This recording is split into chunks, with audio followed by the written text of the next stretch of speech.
your Baltimore Orioles. Oh my goodness! On Bassett. Goodbye! Walk-off home run! And streaming live on the Bassett app. Grand slam! It all starts right now.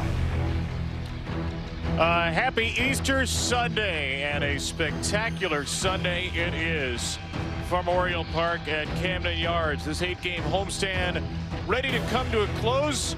Families from all over, kids of all ages and bunny ears of all orange hues.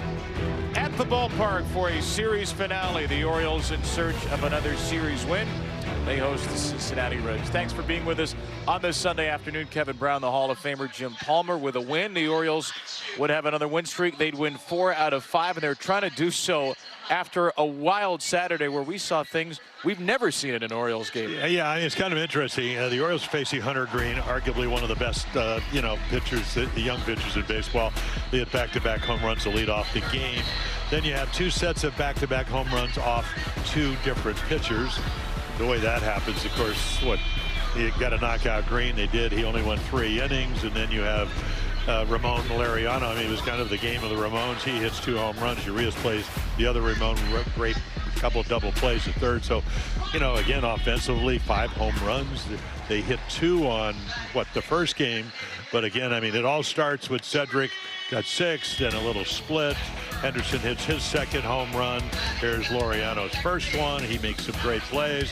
Westberg's 0 for 30. He gets out of his slump. There's a bomb. So once again, you want to beat the Reds. They're a pretty good offensive club. Score some runs. They win 9-5. See if the Orioles can do it again. Ramon's back in the lineup for this Sunday matinee.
Hope that hydration station was well cleaned yesterday. The Orioles played a game of home run derby, beat Cincinnati 9-5, and a chance for a series win. Charlie Morton trying to turn this tough start around. Yeah, again, I mean, a very accomplished pitcher. He's 41. Again, he's not thrown like he's 41 now. He's pitching like he's 102. He's just had a really bad start. You can see inflated ERA. I mean, it's unbelievable. They're only hitting 150 and runners in scoring position. You're going, how does this ever happen? So fastball, curveball. The curveball usually his best pitch. They're now 10 for 23. There they are at curveball. Last year threw it 42% of the time.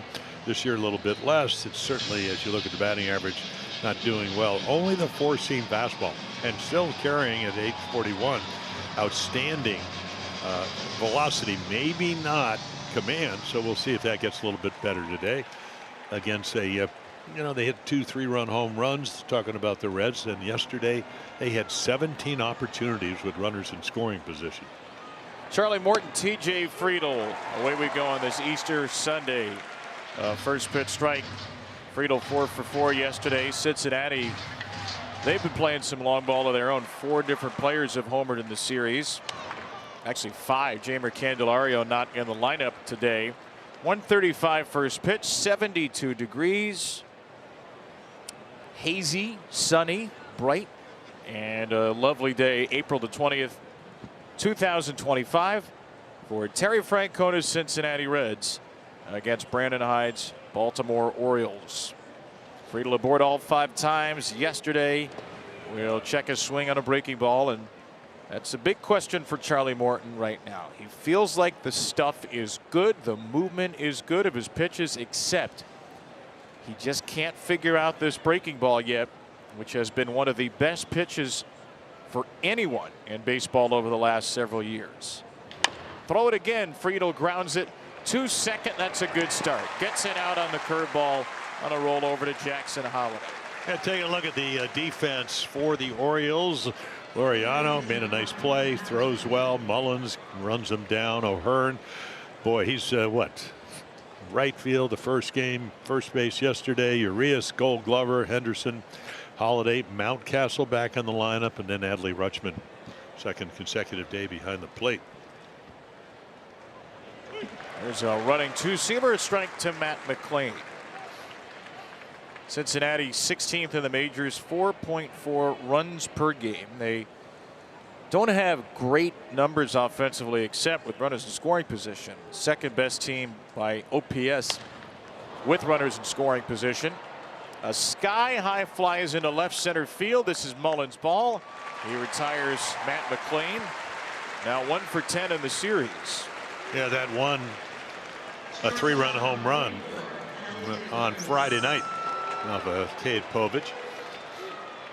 Yeah, the last game didn't give up a run against the Guardians to the 3rd inning, and then got roughed up in the middle inning, second time through the order. So again, get De La Cruz out. He's going to try to steal a base if he gets on, and that ball just a little high. As we know, Trip Gibson, the home plate umpire. De La Cruz a little late on a changeup. Ellie is 2 for 9 in the series, 3-run home run, a walk, 4 strikeouts. Trip Gibson leads the crew today. Crew chief Marvin Hudson pushed over to 3rd. Check swing. De La Cruz could not check it. 1-2.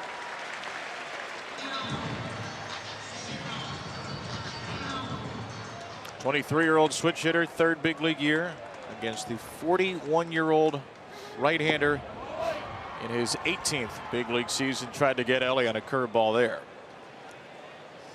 Yeah, ideally you do not, 2 left-handed hitters, try to throw that curveball down and in. And I think that's where he's gotten some trouble.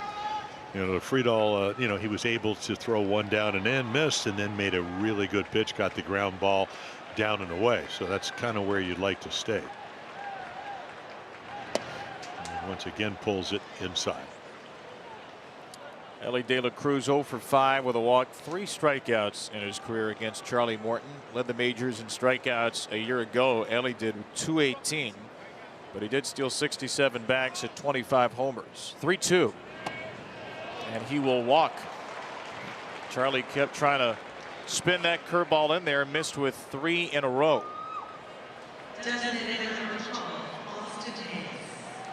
So the walks preceding the big events, that's been the issue. It hasn't necessarily been the home runs. It's been the home runs after a walk. Yeah, and that's what happened against the Red Sox. Bregman hit one, and then Christian Campbell hit one. I think he was a little annoyed especially after the Red Sox game, and where he said, well, they did get on, but yeah, if you walk guys and then throw a home run, And again, it's always what happens. Walks don't kill you. It's what happens after the walks. I mean, that's why yesterday, the Orioles walked 9 batters, but what happened after the walks, the best team in baseball hitting with runners in scoring position only went 4 for 17. Otherwise, they would have put a lot more than 5 runs on the scoreboard. De La Cruz now 6 for 8 steals on the year. There he goes. Yeah, don't even think about it.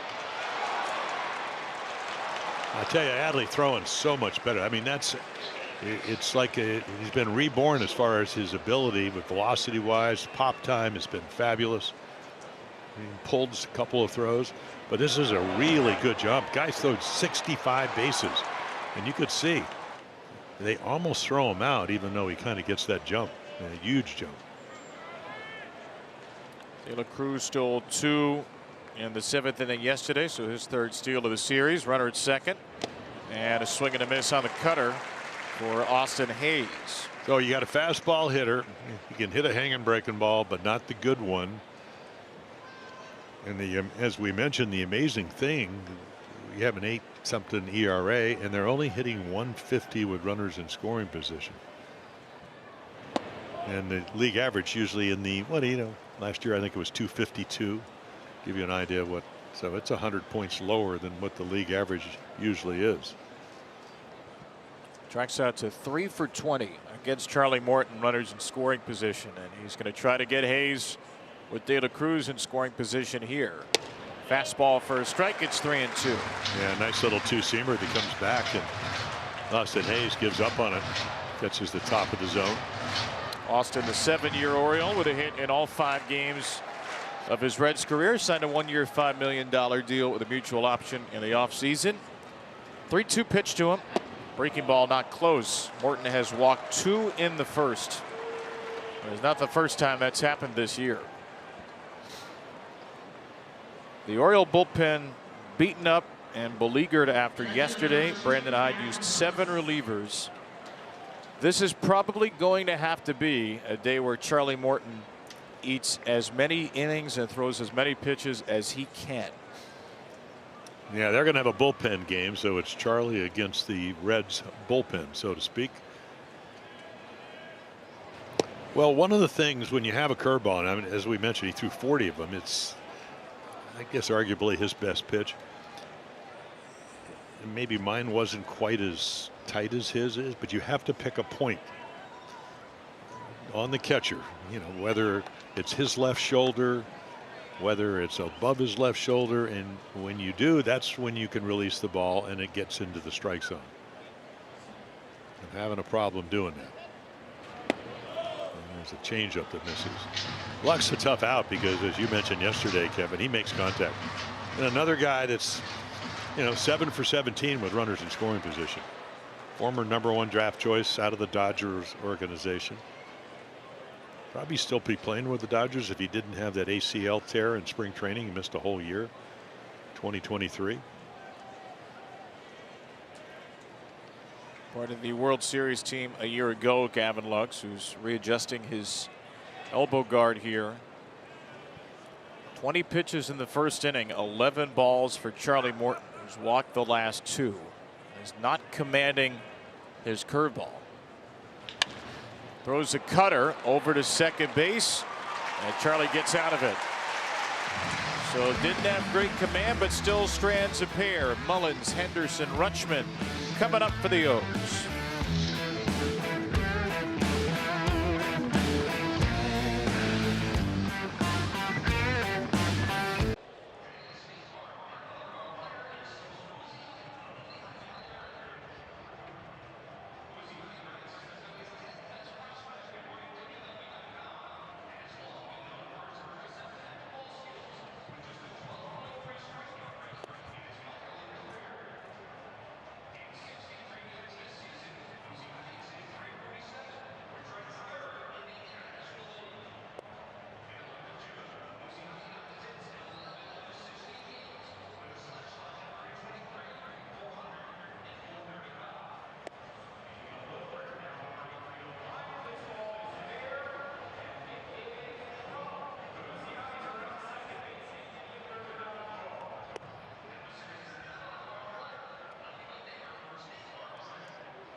jumped up to 5th in the majors, 4.8 runs per game.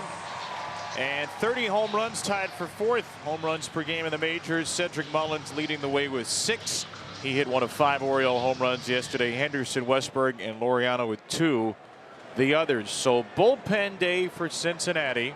And Brent Suter, one of their 2 lefties, will be the first man in line, the 35-year-old out of Harvard University. Yeah, not a hard thrower. His average fastball, at least baseball savant, right around there, 85, 86 miles per hour. Strike thrower. Been around forever.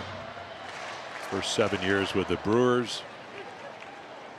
And again, not a high draft choice, out of, as you mentioned, out of Harvard. 31st round back in 2012. Mullins jam, lofts it over the mound, and there's going to be no play. Oh, there is a play for De La Cruz. He made it somehow. That looked like a no-doubt hit the way Cedric runs, and Ellie De La Cruz got him at first, though the Orioles are taking a look. And they will challenge. Yeah. You know, he gets jammed. He's safe. Puts down. Well, that's the way I see it. And it's the way the Orioles see it. Yeah, They're using their challenge first batter they send up to the plate in the game. You get an idea. You know, they talk about what Baltimore's challenging the out call at first base. What, 28 errors for Ellie De La Cruz last year, but he made spectacular plays. Unbelievable how he was able to get to that ball and make it even close. This is your Hyundai Manager's Challenge with a brand new Hyundai. There's joy in every journey. It's a high-risk one here. If you don't get this challenge right, you lose it for the game. But the Orioles sure look like they're going to get this overturned. Again, watch the foot before the ball's in the glove. Well, yeah, I mean, does the heel get down? Because if it does, that's my question. Yeah. Now the toe is still maybe in the air. Yeah, see, the heel's on the base. Now, I don't know if they'll see that in New York, but it looks to me the heel's down as the ball goes into the glove. And remember the first year it had to be, was the ball had to be all the way into the glove or on the outside of the glove. So it's, the challenge system has gotten a lot better. Now, when does the ball contact the interior of the fielder's glove? That's the standard here. Boy, the call on the field of out is concerning here the longer this takes. Yeah. It just looks like the heel gets down. Now the toe's still up in the air, but the heel's on the base. Then we'll see if they see it that way. But again, De La Cruz making it close is just pretty amazing. Because it's a jam shot, a lot of spin, able to barehand it. That's difficult in itself. After review, the call on the field is overturned. The runner is safe. Baltimore will retain their challenge. Ooh. That's got to probably be the softest hit that Cedric Mullins gets in a while. A jam shot. Looked like a little 60-degree wedge. You want to guess the exit velo on that one? 56 miles. 42. 42. There you go. Yeah. Wow, Jackie Robinson. That's right. Yeah, there you go. Perfect. So Suter got some very weak contact, which he tends to do. Not a hard thrower, but he allows a lot of soft contact. But the Orioles catch a break, and here is Gunnar Henderson. And there is Suter to first, and Mullins just beat the tag of Steer. Well, he's a big guy. You know, I mean, I always thought he started a game for the Brewers against the Orioles, I think on the 4th of July, probably 3-4 years ago. He's had like 44 starts in his career. 10th big league year, was a full-time starter in 17 and 18, or mostly full-time with Milwaukee. Since then, he's been just about a full-time reliever. He was the opener for 3 games for the Reds last year, but none of them lasted longer than an inning. However, he can go 2-3 innings. Yeah, the most pitches he's thrown this inning or this year is what, 36. And the interesting thing, that soft base hit, he had his last 4 games, he had not given up a base hit. So that's the first hit he's given up, and it kind of sets the tone. You open up some holes when you get somebody on that can steal bases. I don't think he'll be running on Suter, though. You saw the move. Brent Suter, this is a pretty amazing number for a guy who's largely been a reliever. He's got 17 career pickoffs, and he's only allowed 12 career steals. Yep. Now he's thrown over twice. Well, one of the great, I mean, there have been a lot. I played with Scotty McGregor. I talked to today. He's out in Nevada. Had a great pickoff move. Mike Flanagan. Then there was always Andy Pettit. More soft contact. De La Cruz got the out at second on Mullins. So Henderson replaces Cedric at first on a 6 unassisted fielder's choice. Well, he's lucky he's 6'5" and he's agile. Well, question is, was the hand back in the glove? Can't tell from that angle. I mean, he certainly tags him. And I guess he finally gets it in because they were separated early on.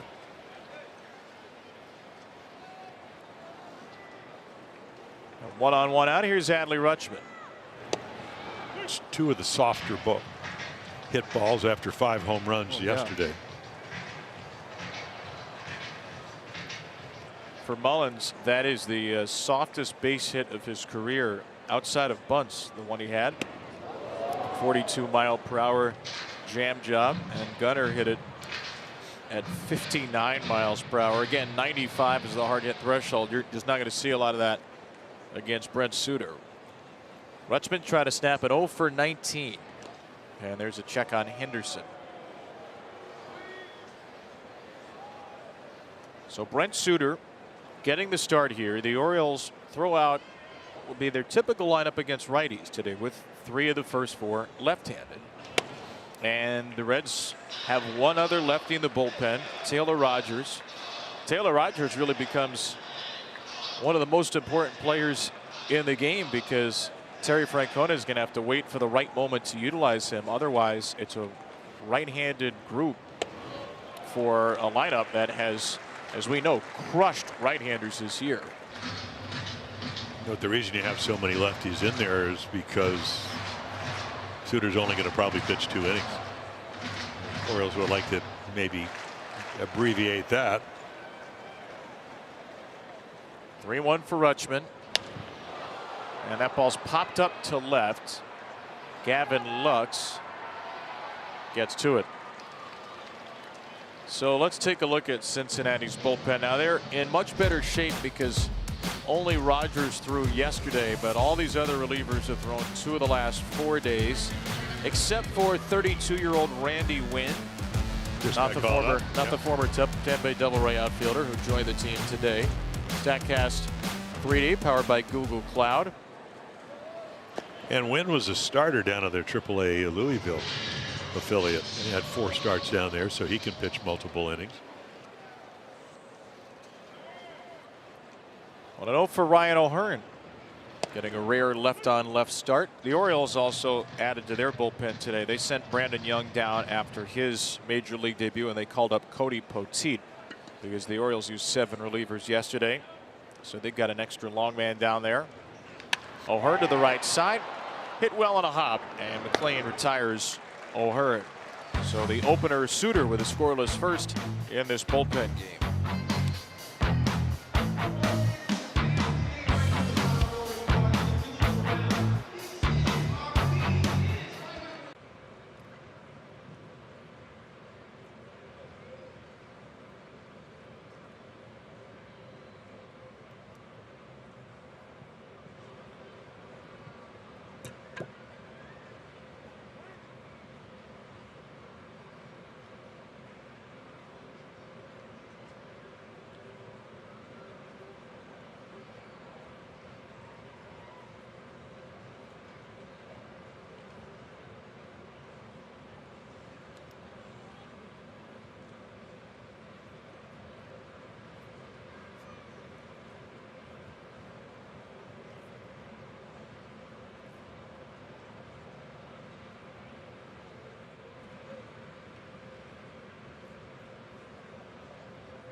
Our Maryland Lottery Fast Play contestant of the game, Michelle Miner from Glen Burnie, has won $500 for being selected and will win $500 more for every Orioles home run, $5,000 for every Orioles grand slam today.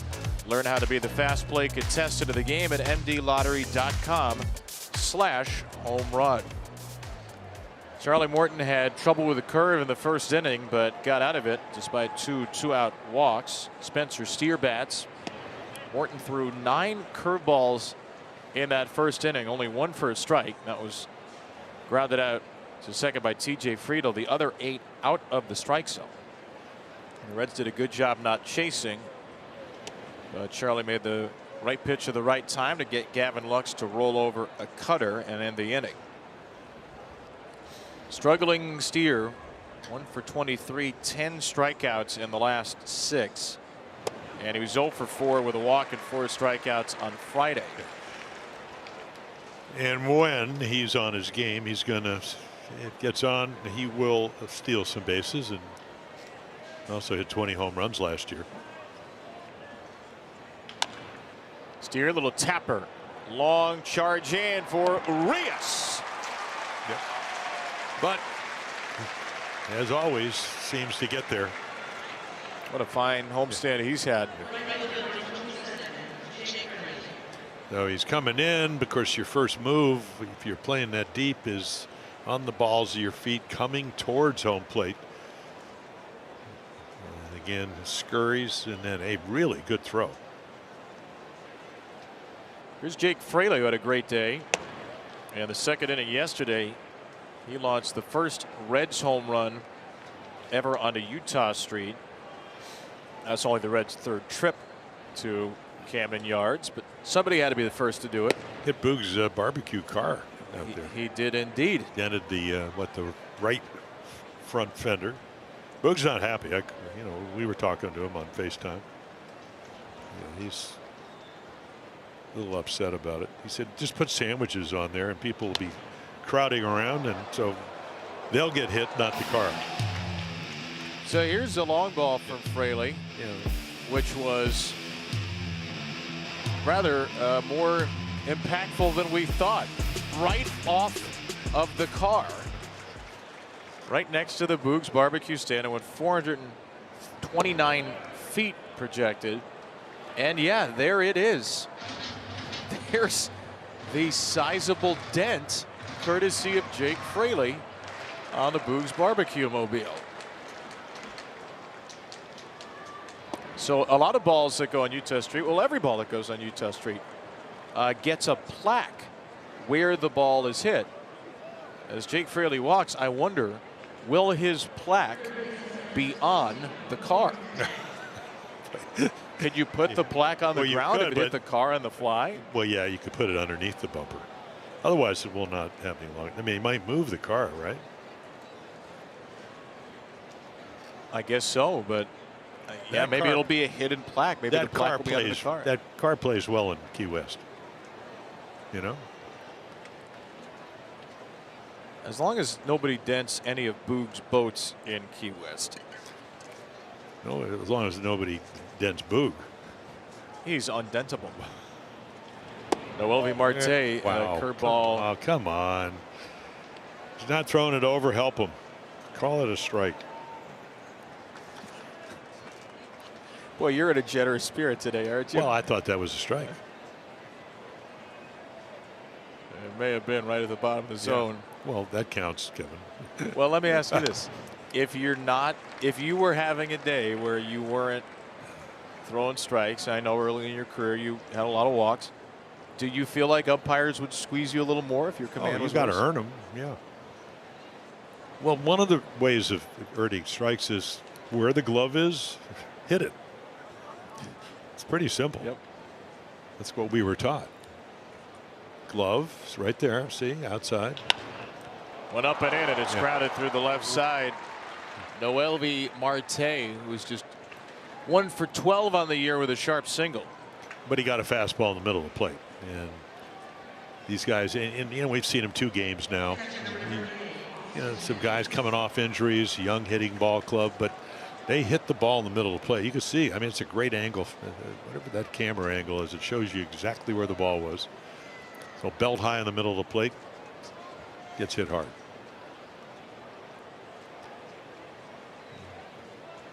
Well, this is our second Austin reunion of the weekend. We've seen Austin Hayes 3 times, and now former Oriole Austin WYNN, who is the Reds' backup catcher, 34 years old. WYNN has been hanging around for a while after playing for the Orioles parts of 2018, 19, and 21, 115 games in 3 years. He's been with the Giants, Dodgers, Rockies, and now Reds in the big leagues. Yeah, very good defensively. You know, you hang a breaking ball, once again get a ball in the hitter's count. This is 2 for 3, just like the rest of them, hitting well with runners in scoring positions in limited at bats. So he can look for whatever he wants to look here. Probably sit on a fastball, probably get a curveball. That's what Morton would normally throw. And it's a fastball smashed through the left side. Fraley will be waved in, and Laureano's throw's cut off. So after Austin Hayes came back and drove in a run yesterday, Austin WYNN with an RBI single today, and Cincinnati strikes first. Well, counts count. Talked about that Friday. Hitters, you know, maybe they're not A students, but when you get behind them, they become A students because they can look for what they want to look for. You know, I think that maybe last year you probably would have looked for a curveball because his curveball was that much better. And as you mentioned, not throwing that curveball over for strikes. Just looks like his arm angle's a little askew, or he's a little bit out of rhythm. Ball's running more than it normally would. Great to have movement, but it's got to move either into the strike zone or the illusion that it is a strike and then moves out of it. Drew French is out for his first visit as Austin WYNN catches up with an old teammate, Ryan Mountcastle. Now, a friendly guy. I always shook his hand the other day. I said, don't break my hand like you used to. Yeah.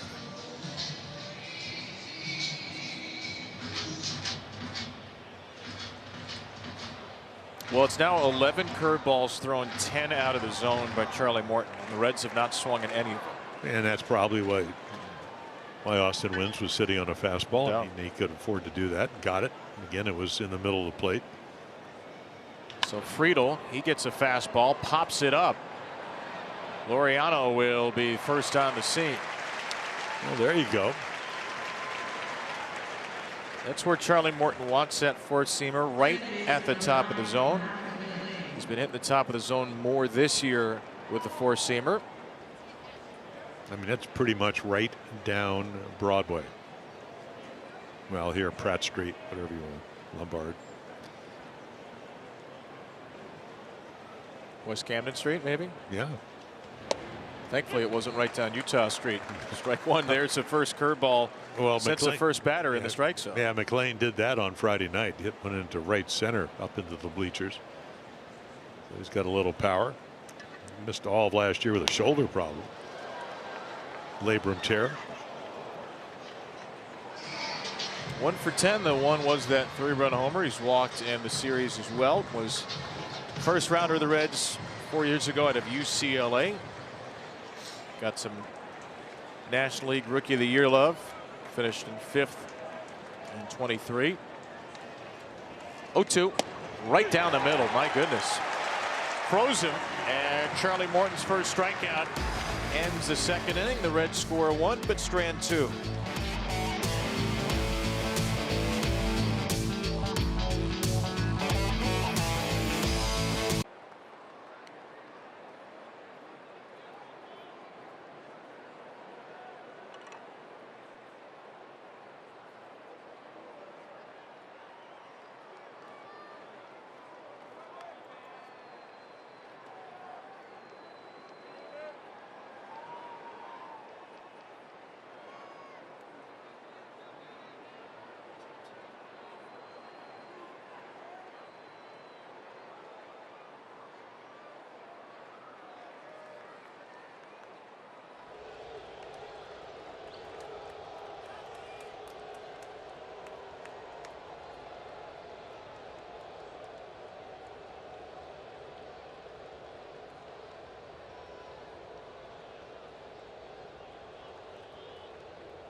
Orioles baseball on MASN is brought to you by Tower Federal Credit Union. Tower Federal, your hometown credit union for over 70 years.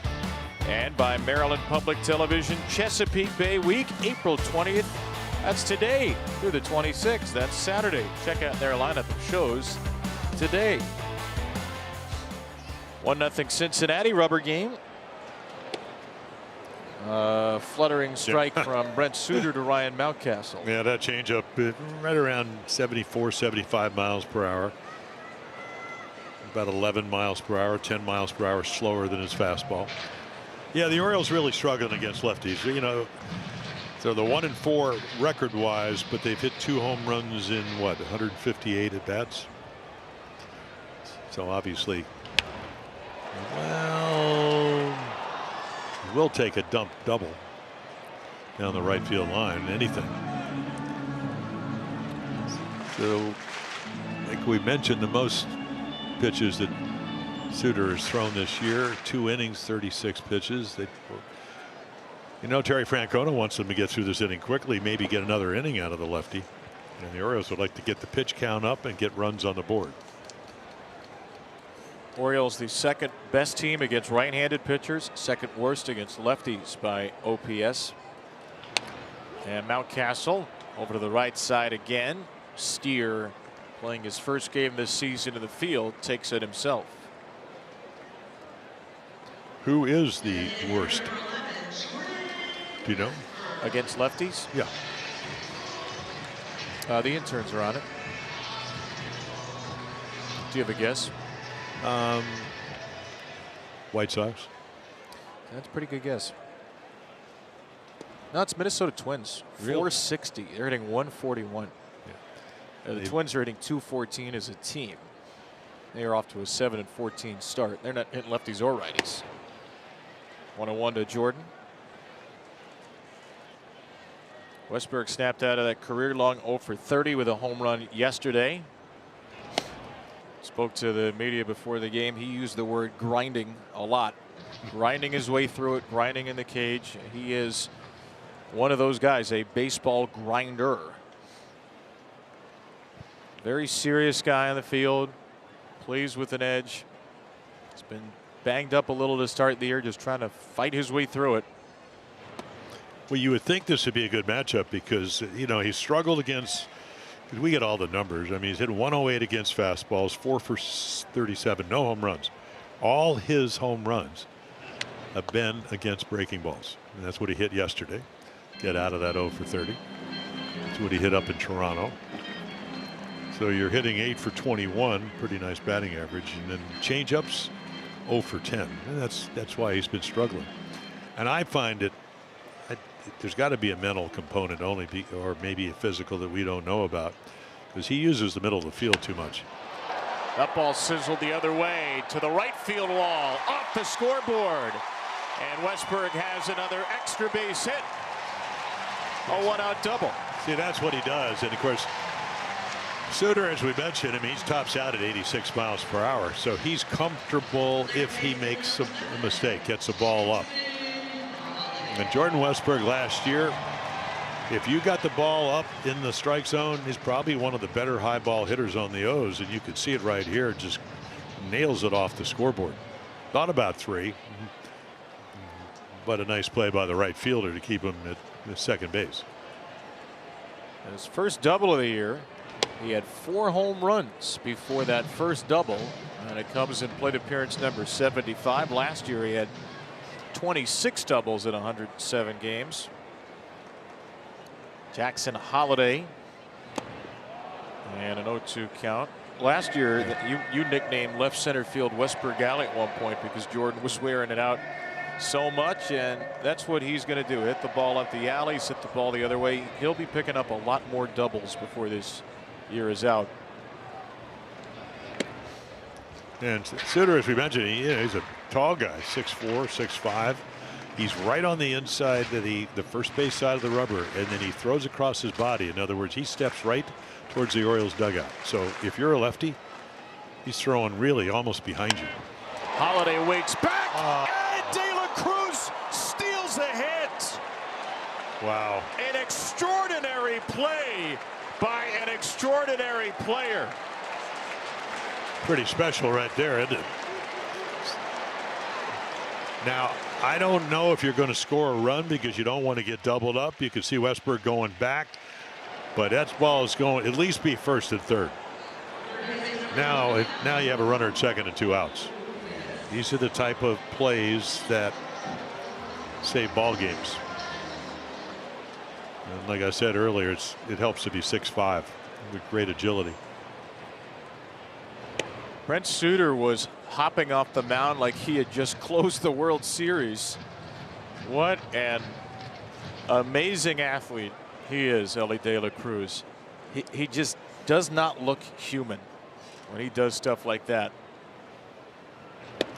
Strike one to Ramon Urias, chasing a high fastball. I mean, that ball was on the other side of second base. Obviously shifted way up the middle.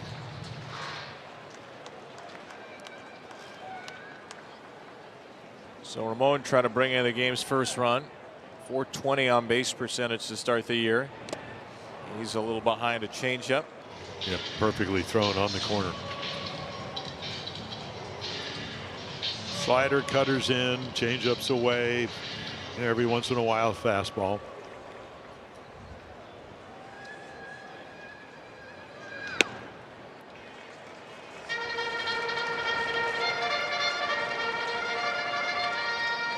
So Brent Suter, 35 pitches. There's nobody up in the Reds bullpen. They're hoping he can get through at least 2 for this bullpen day. Other relievers have rested the last 2 days. They needed to. Suter the first to take the ball, and Urias hangs in there. Yeah, the ability, again, because of the angles, being tall and steps, the other side and then throws back across his body. And then it looks to me his fastball cuts a little bit, so it's almost like a cutter. Westberg at second. And a fading changeup runs the count full to Ramon Urias, with Ramon Laureano, yesterday's home run hero, on deck. Well, Ramon over 300 with runners in scoring position. One of the better numbers for the Orioles other than Cedric Mullins. To the left side. It's Marte from third. Not an easy one, and Steer couldn't pick it, and the game is tied. A low throw from Noelvi Marte, and Spencer Steer, playing his first game in the field this year, could not dig it out. Well, you had the good, and now you got the bad and the ugly right there. Routine, all kinds of time. Hit ball sharp, get it, take your feet. I mean, did everything right except the throw bounces. And as you mentioned, Steer, I mean, this is a tough play.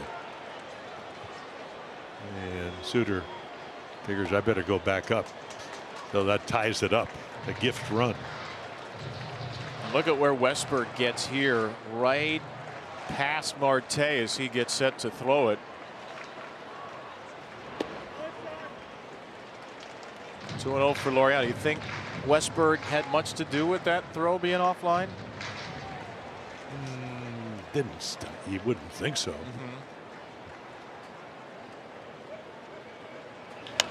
Laureano out of play.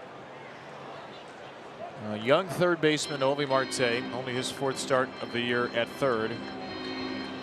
And against Steer, he did start 56 games at first base last year. He's been recovering from a shoulder injury. They've been easing him back in as the DH. It's an E5 for the Orioles to tie the game.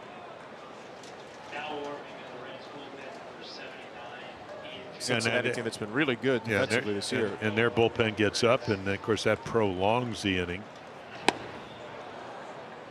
And Suter just stays.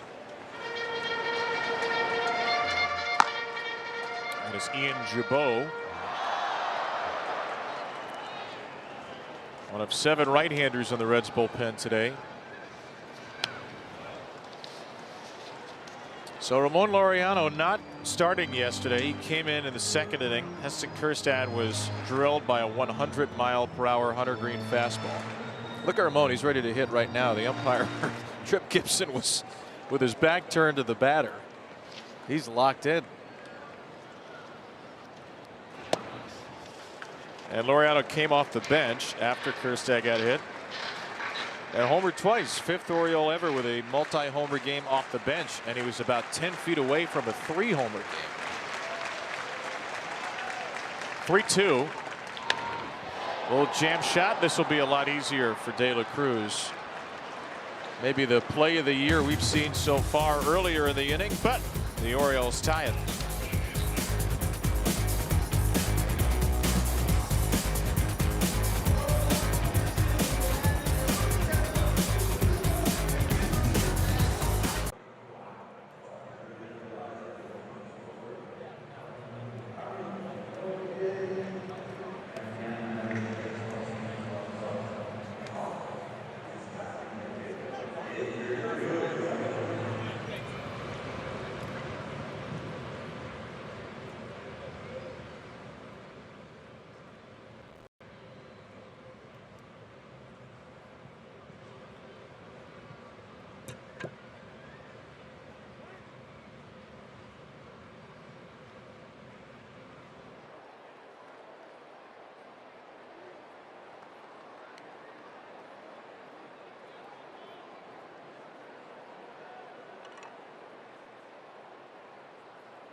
Is presented by authority of the Orioles and may not be reproduced or retransmitted in any form. The accounts and descriptions of this game may not be disseminated without the express written consent of the Orioles.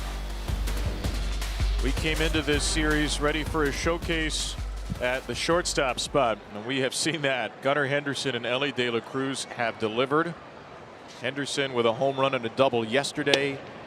De La Cruz with a home run on Friday night, and with that amazing lunging, tumbling catch, which robbed Jackson Holiday of a hit in the second. Elly starts the third 1-1 against Charlie Morton. Signed for $65,000 in 2018. Pretty good deal by the Cincinnati Reds.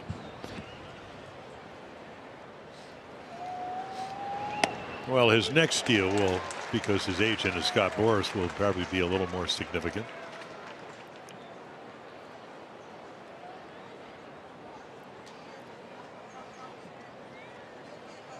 Morton walked him in the first inning.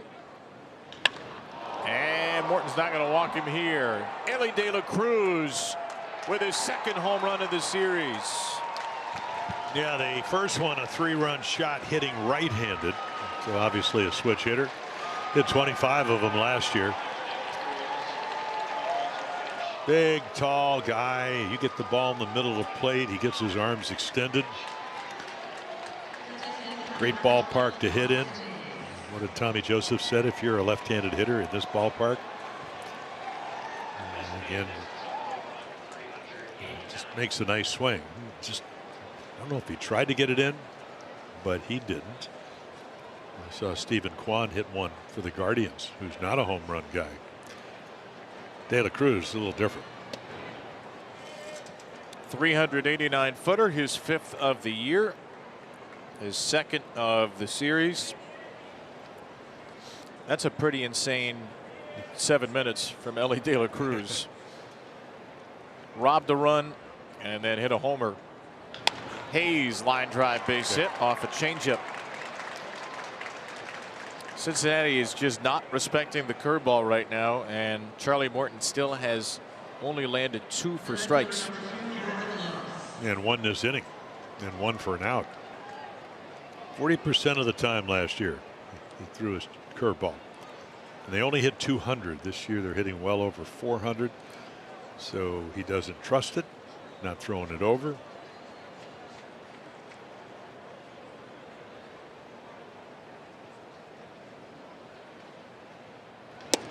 And the reason this is something we keep talking about, the last 5 years, Charlie Morton's curveball has been as valuable as just about any single pitch in Major League Baseball. It's become the pitch he throws more than anything else.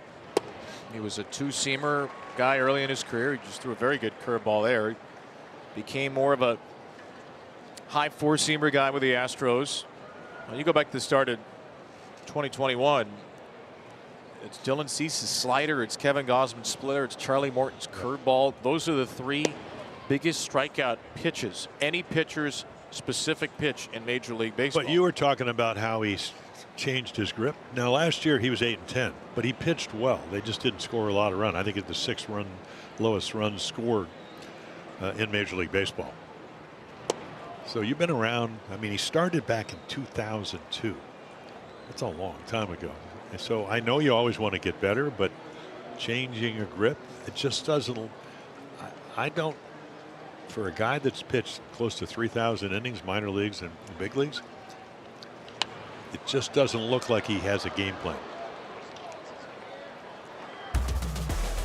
Well, here's the hits allowed on the curveball, most of the majors. And you can see a lot of those are in the zone. So that's the hits, but that's not today. That's, and again, that's why they came in, what, 10 for 23. Hard to run on really good pickoff move. Austin is not a base stealer. He's got pretty good speed, but not the stealing bases. 3-2. Hayes not running, and a breaking ball outside. That's the 4th walk of the first 2 1/3 for Cincinnati, and the command issues continue to frustrate, vex Charlie Morton and this coaching staff. First 3 Reds have reached in the 3rd. Yeah, it just looks to me that it's either he's mechanics or where he can't throw the ball to a lefty. Of course, righty steer coming up now. So he pulls the ball in, and then it's just he can't throw a ball low and away to a left-hander.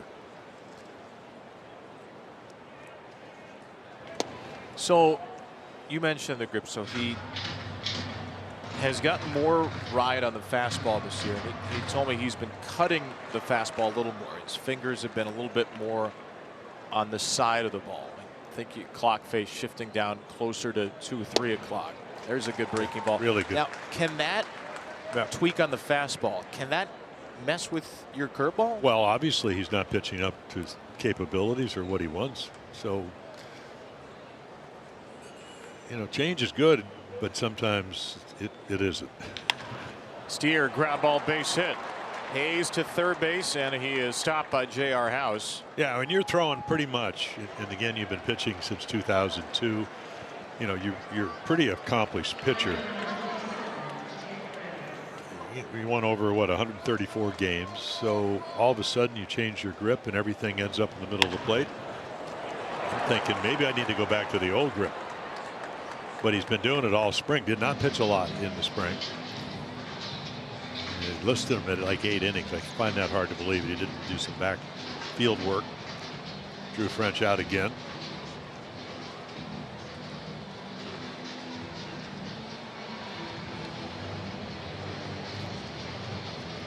So a home run led off the inning from De La Cruz. Base hit Hayes, walk Lux, and base hit Steer.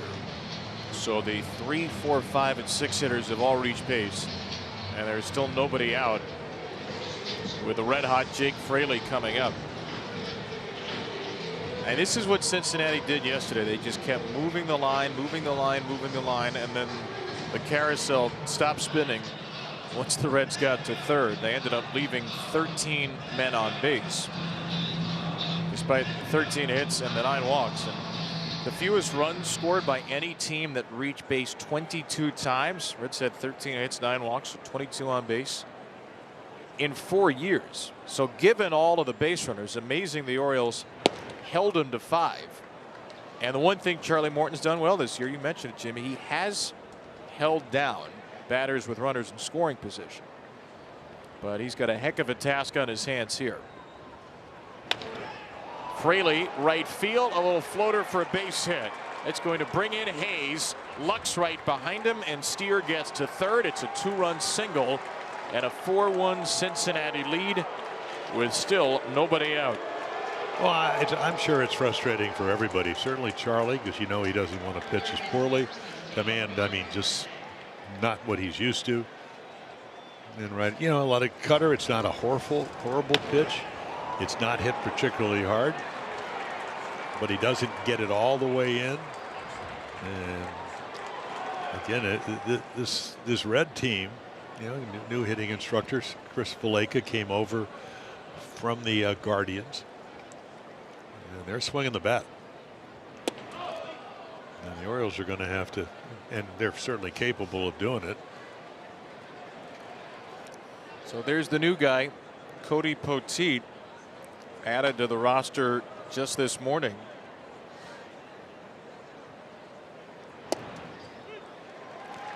Gets a strike call there.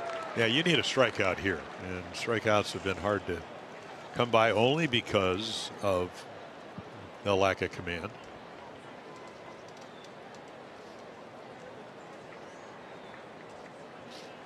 I mean, he struck out a guy an inning last year. So a normal year, it doesn't matter because he's throwing the ball well as he makes his pitches. Got a young hitter. Took a belt high fastball, hit it into the left field at the time. And you know he doesn't hit Charlie Morton's good curveball. Let's see if he can throw it here. Marte, big strikeout guy, will take one well off the plate. Last year, Marte 75 strikeouts to 9 walks in 66 games. Well, when you get to 2 strikes, ideally you'd like to be able to get a guy to swing at it. You don't have to throw him a strike. Most young hitters will chase. Can you throw it close enough to get him to do that? That last pitch wasn't. There you go. There's your strikeout. Needed it.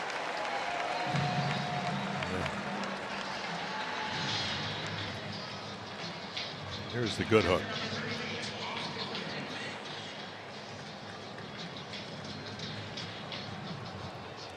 So the second strikeout for Morton. That's 1 out in the inning, and now WYNN's, who singled in a run. Yeah, he also hit a belt high fastball. WYNN squares to bunt, and he did not pull the bunt back in time. Well, maybe he did. I thought Ryan Blakeney signaled for a strike over at first.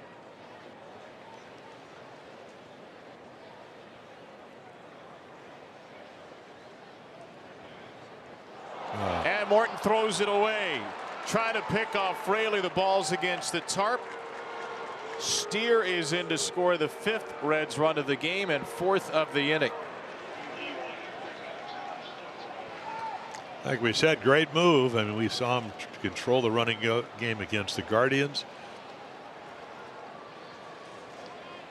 But here, I mean, not even close. Pulls it, kind of like some of the pitches he's throwing. And that gives him an extra run and another runner in scoring position.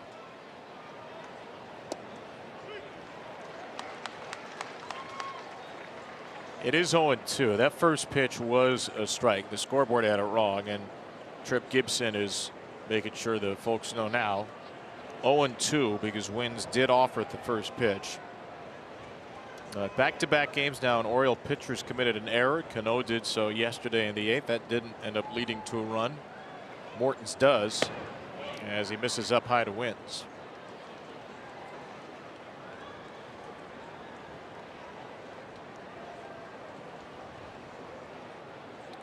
Seventh batter of the inning. First 4 who reach base have scored. Another breaking ball well off the plate, and it's got to be a restless, unsettling feeling right now for Charlie Morton, who has been very honest, self-critical, self-aware, speaking after his starts. He's just expressed open frustration. He doesn't know why he can't get that breaking ball to work. And it has been eluding him now for 5 starts running. Yeah, and then the rest of again, Haven't done all his games, but I've watched them. Command on his other pitches are poor. I mean, it just are. So he's in the middle of the plate with those. You rely on your curveball. WYNN strokes a changeup into center field for a base hit. Fraley routes third. Very good runner. He'll score. And the Reds have put across 5 in the 3rd inning. And when you don't have the curveball, you're throwing other pitches when you really don't want to, but you don't trust it. And that changeup again ends up in the middle of the plate, and Austin Wynn's already a couple of RBIs, pings it into center field. And the last thing, Charlie Morton, you talked about it. He knows the bullpen needs some rest. Now you do have Poteet, who just got called up, but he wanted to pitch better than this, and the Reds didn't let him. 5 runs in the 3rd. Cody Poteet's Oriole debut coming out.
Well, that's the current line for Charlie Morton, who had allowed 4 or 5 runs each of his first 4 starts. 6 runs, 5 earned so far. And now Cody Poteet will make his Oriole debut after coming over in a trade from the Cubs March 29th. Yeah, so they needed an arm. You know, again, last year with the Yankees, not bad. Pitched in the big leagues with Miami. And trying to stop the bleeding right here. Let the offense get up and do something. Poteet threw 3 days ago at AAA Omaha with the Norfolk Tides. 3 innings in that game. So he's on 2 days rest, 3 innings. So we'll see how much he can give the Orioles here. Gonna have to give him everything, frankly. Again, this bullpen yesterday, everybody pitched except for Ciano Perez, who threw 2 innings on Friday. So I don't want to say Cody Poteet's throwing until his arm falls off, but he has to give the Orioles a long outing here. Wait, don't you have an off day tomorrow? So maybe they do. Yeah, so not ideal, but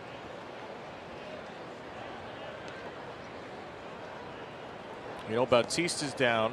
Bowman's throwing back-to-back. Aiken 3 out of 4. So yeah, it's a tough spot, and Cody Poteet gonna have to do some version of what Carson Spires did for the Reds yesterday. Hopefully that doesn't end like Spires, who was put on the IL today with shoulder impingement, but through the final 4 innings of the game, 94 pitches for the Reds. And Terry Francona said of Spires, he wore it like a trooper. He was out of gas. I knew it. Derek Johnson knew it. There wasn't anything we could do about it. So we'll see what Poteet gives the Orioles in his debut. But hey, you mentioned the numbers 2 years ago, and Cody Poteet, career big league ERA of 3.80. So small sample size, 24 games, 13 starts, but he has succeeded. yeah, you know, 4-seamer, sinker, changeup, sweeper, curveball, and other than the curveball, 3 for 9, all low batting averages. 92 to 93. And there's a 94. That's average major league fastball velocity.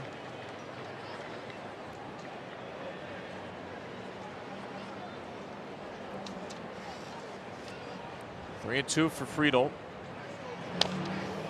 And there's the slider. Poteet has had an unusual year. Go back to the end of December even. The Yankees traded him to the Cubs for Cody Bellinger. It was a straight up deal, Bellinger for Poteet. And then the Cubs waived him at the end of spring, which means the Cubs just gave up Cody Bellinger for nothing. Little lofter into right field. O'Hearn just jumped past it. Wynn's chugging to third, and then O'Hearn can't pick up the ball. Friedel gets to third. Just a play that unraveled in right field, and the Reds have scored 6 in the third. Yeah, you make a mistake, that was a breaking ball that stayed up. Boy, they're not going to miss it. And Ryan, what, Friday night, and he doesn't quite get to it. Doesn't play a lot of right field. Played first base yesterday. That's what you were talking about. And because there's only one out, that extra base is huge because they're going to have to play the infield in.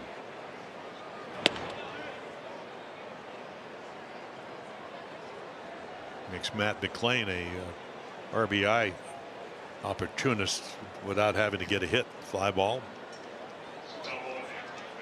It's a double and an E9. It just looked like O'Hearn just totally didn't see the ball or lost track of it at some point near the end. Yeah, when you don't play out there a lot, and then when you get your feet feel the warning track, the ball comes up in a hurry. McLain right up the middle. That's a guillotine ball for Matt McLain. It will score Friedel. And the Reds have batted around here with only one out. A 7-run third and an 8-1 lead. This has been a no mercy third inning for Cincinnati. Yeah, 94 right back up the middle.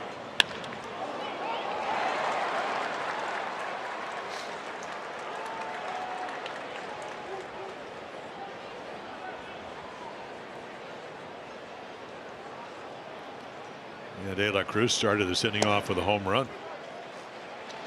No doubt about her to right center field.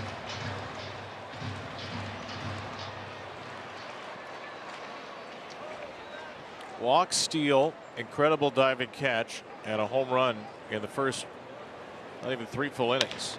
There's a ground ball to Mountcastle. He will get it out at second. The second out of the inning. Nice play by Mountie, because that's one that certainly could have gone awry. Well, it's a hard play. Right-handed, left-handed, you know, you have a better angle because of where you're throwing the ball as a left-hander. So he has to come in and make sure you're gonna. This is a nice angle right here. So he comes in. Now he's got a better angle. And again, you're trying to get the lead runner, and they're able to do that.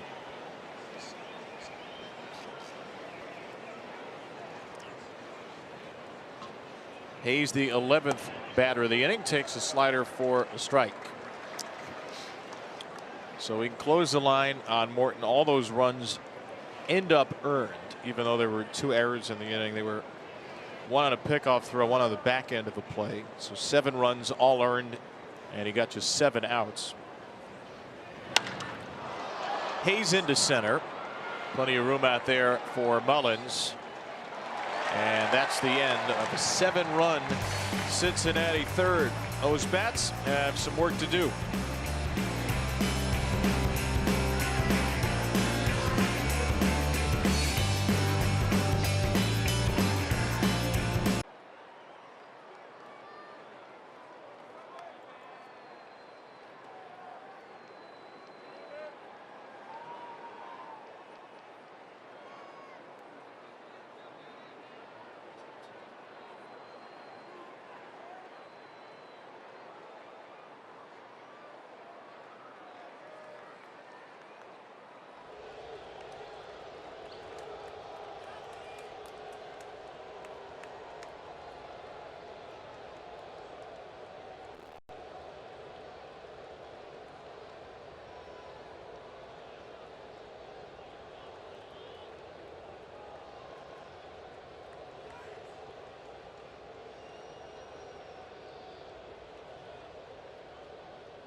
Birdland memberships are available now. Enjoy the best seats at the best value, starting with as few as 10 games. Select your seats and get access to exchange games, concessions, and merch discounts, and playoff access.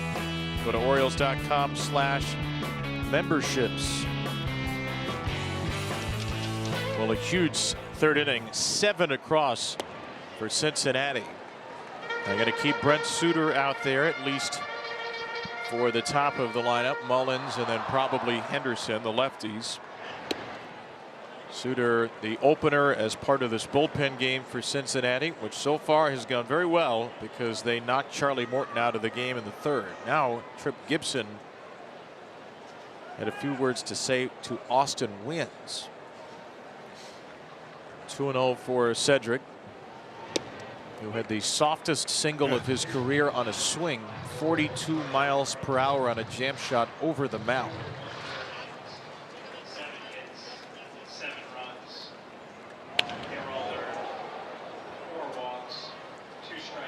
Is there a number you have to get in this inning to feel like you're back in the game? 2 runs, 3 runs? Let's start with 1. All right, 1's good. Well, Suter, he's a typical lefty. He's big, he's deceptive, doesn't throw hard, got all the pitches, strike thrower. And then if you do get on it, you should get what, 15 pickoffs. So he controls the running game. Again, been around at age 35. The center field from Mullins, got some air under it, but routine for Friedel.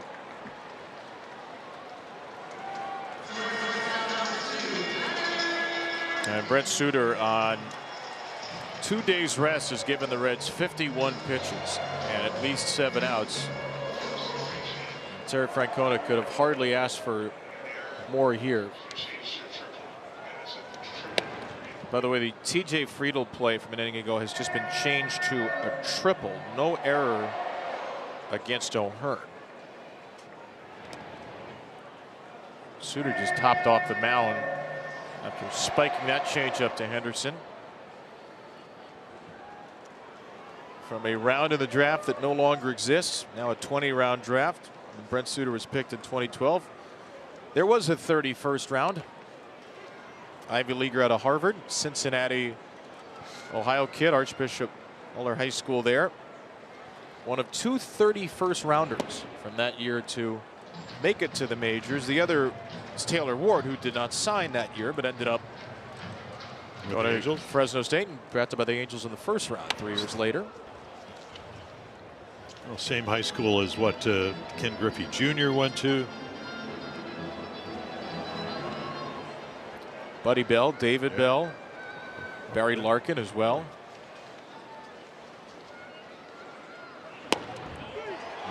Strike 3 called. Low sinker. Henderson not happy about it. Yeah, Tripp Gibson, I thought, had a fairly tight zone. He thinks it's low. You're right.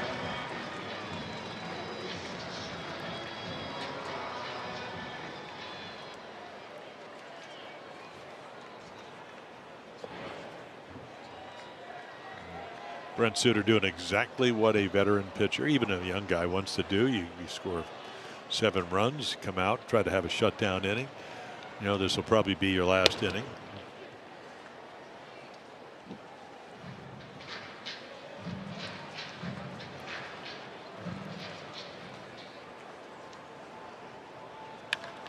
Rutschman hits it hard, and hey, he managed to get a ball past Ellie De La Cruz. A gold star effort. Adley snaps an 0 for 20 with a sharp base hit. Yeah, the harder you hit him, the better chance you do have a chance to get him by it. And fastball hit hard. Just barely gets by him. So Rutschman with the Orioles' 3rd hit. Here's O'Hearn. 61 pitches deep for the former starter Suter. Couple of Harvard relievers in the big leagues right now. Hunter Biggie for the Rays, who was a 12th rounder out of Harvard at 19. Saw him with the Cubs make his debut last year. He's basically the anti-Suter. Right-hander who throws 100. A ground ball to second. O'Hearn is retired. And Brent Suter does his job in this bullpen game. He gets 9 outs for Terry Francona with a big Cincinnati lead.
The fourth inning of Orioles baseball is brought to you by your Baltimore area Toyota dealers. It's game on at Toyota. Visit your local Baltimore area Toyota dealer or check out buyatoyota.com.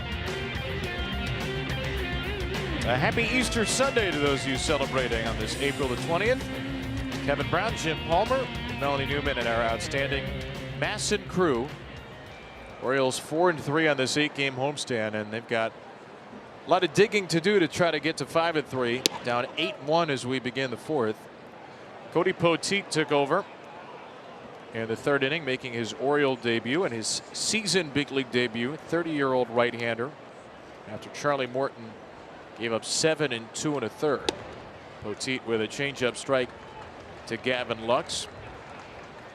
And last season we saw Cody Poteet with the Yankees. He made 4 starts and had 1 relief outing there. Rest of the year between AA and AAA, 13 starts. A lot of pitches, not one overpowering pitch, not one dominant pitch, but 4 and 2-seamer, changeup, sweeper, and a curveball. The 2-seamer was the most effective pitch last year. The league hit just 172 on that. 1-2 for Gavin Lux here. And there is a changeup. Yeah, good movement. Just missed off the outside corner. It's funny, you throw that ball, what, 2-3 inches off it, a little bit to the left, you get a ground ball to second base. Well, the Orioles have been searching for more and more and more pitching depth, mining anywhere they can for it, especially with all of these pitcher injuries. And Poteet misses with a slider, a leadoff walk. Lux's second walk.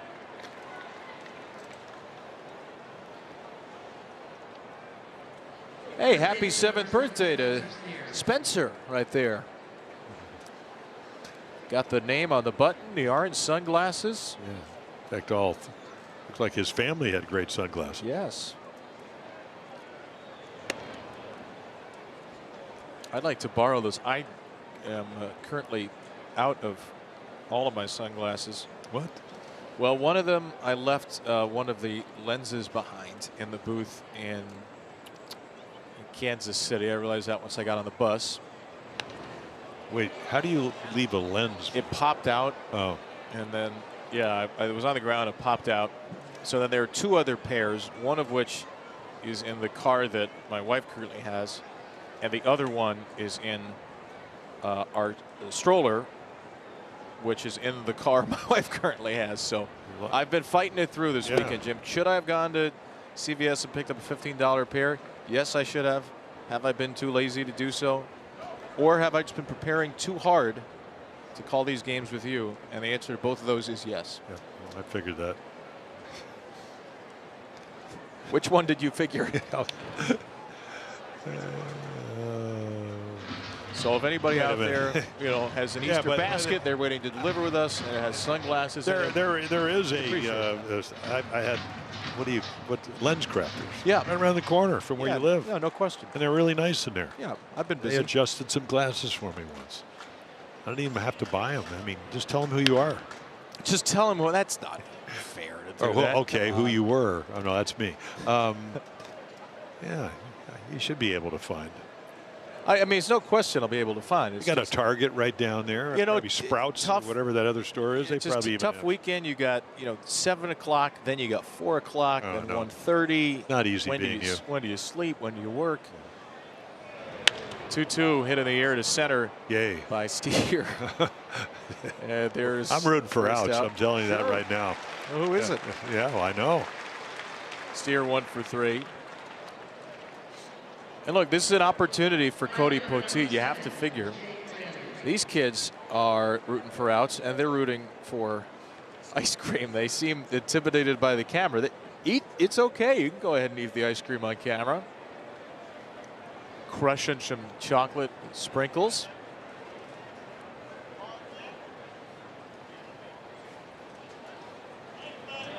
One of the great things about Easter Sunday, you don't have to worry about Fridays anymore, not eating meat. You can have whatever you want. Have a big ham breakfast, have some potatoes, go have some ice cream. Beautiful day. Just go wild. Well, our press room did a great job today. I mean, they had a little bit of everything. Potpourri of desserts. Oh, that's nice. Now we're going across the way with the ice cream. Sharing is caring.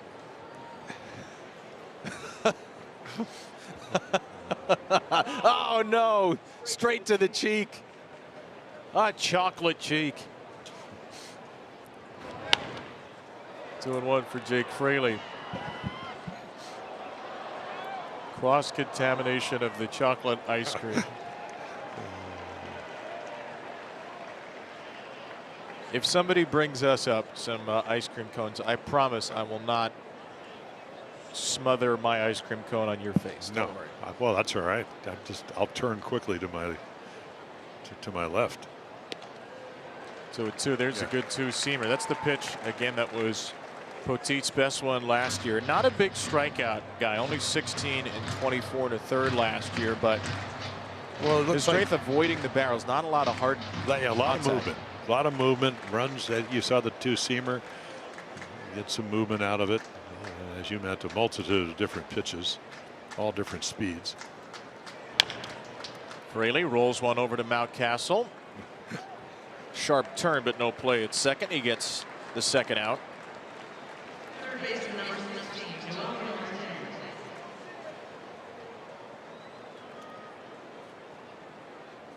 Jake Fraley retired for only the second time in this series in now 8 plate appearances. What a great weekend he's had. And here's Noelvi Marte on a base hit in the second inning where Cincinnati scored a run. Then they got 7 in the third. First pitch swinging, hanging slider back to our right. Young Reds team: McLean's 25, De La Cruz and Marte are 23, Steer and Lux are 27. Hunter Green, yesterday's starter, is 25. And they got what? Tyler Stevenson is. He's got an oblique. He'll be back. He does some catching. There's a chance that the Reds are about to embark on a good little run here. Maybe not a dominant force, but they've only been to the playoffs once since, again, they fired Dusty Baker in 2013. They've got Terry Francona in the dugout. It's not a tough division, all things considered. The Cubs are playing very well. Yep. Brewers are still very much in the mix after winning the Central last year. St. Louis 9-12. Pittsburgh, who knows what they're doing. Paul Skeens, but not a lot around him. Right center field. That ball is whacked by MARTE, and that'll bring in another run. It's a wall ball. He can really run, and he's going to hold up at second. So a 2-hit game for Noelvi Marte. Roll of the dice, and it's 9-1 Cincinnati. Boy, that's like old school baseball when you whack it up the gap. As you mentioned, that's what Jordan Westberg does. It's just the sound. And he's certainly pleased. And just a fastball inside middle. Great swing. Didn't try to pull it. Did that earlier on. Hit a single into left field. You're right about his speed. And probably the most important thing, or the thing that really jumps out, is how well they have pitched this early in the year. You know, their ERA comes in a little over 3 runs a game. Well, Marte grades out by sprint speed, being the fastest third baseman in baseball right now, 23 years old. And that's something the Reds have an abundance of. They've got really fast players, really good athletes. They're tied for 16th in steals, but they had 4 yesterday. It feels like they're going to run a lot more. De La Cruz has now 7 on the year. So they can be a very athletic team. They've got some power, and you mentioned the pitching. 6th in the league now in ERA. There are some ingredients here for Cincinnati to surprise some people. And that guy is the ultimate cocktail maker when you give him the ingredients. Terry Francona always comes up with something brilliant.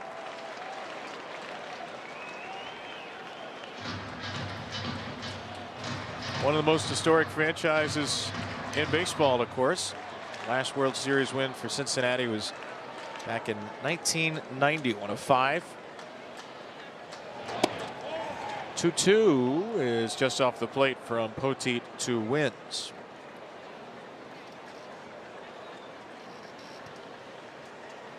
TJ Friedler, the triple looming. Poteet 40 pitches and an inning and a third of relief.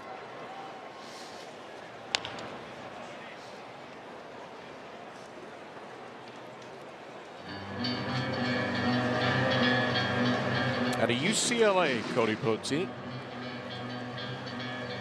Been a heck of a pitching factory in recent years.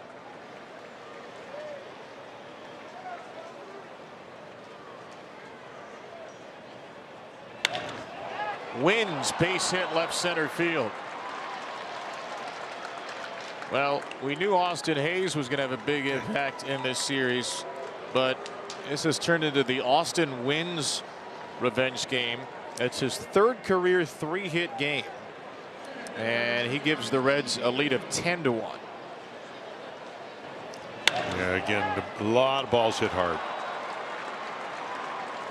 It's a little softer. Gunnar Henderson probably flags it down. What's that, 4 RBIs today for him? Or is it 3? Only 3, but he's driven in a run all 3 of his hits. Austin WYNNs never had a 3-hit game as an Oriole, and he has one against them in his return to Camden Yards. This is into shallow right. Holiday will get there. So Cincinnati's got the big bats out today. But you know what? Still a day for some ice cream at the ballpark. Whoever wants to eat whoever's ice cream.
For the Orioles, and we've been watching the injury bug plague them as well. So guys, some good news for you this afternoon. I got to catch up with Heston Kjerstad earlier today in the clubhouse, asking him about getting hit by that pitch last night. He said it was a little scary because it did hit part of the guard but also part of his arm. He said, yeah, it's not going to feel good wherever you get hit. That's kind of what I'm dealing with. Ultimately, why he lost the battle to stay in the game was because that pack of nerves right there, it made his hand go numb. So he fought for it. They wanted to be cautionary, as you would expect, but feeling good today, and it looks like it should be better news ahead for him. That is a positive update, Mel. Thanks for that, especially with an off day tomorrow.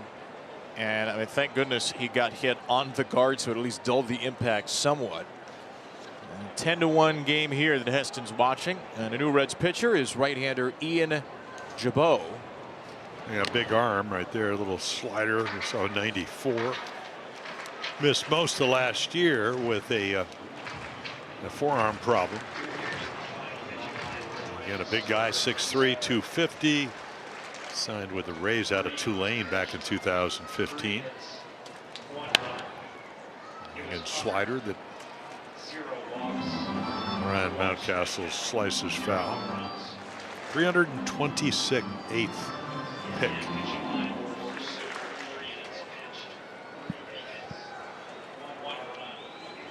So Brent Suter done after 3 innings in this bullpen game.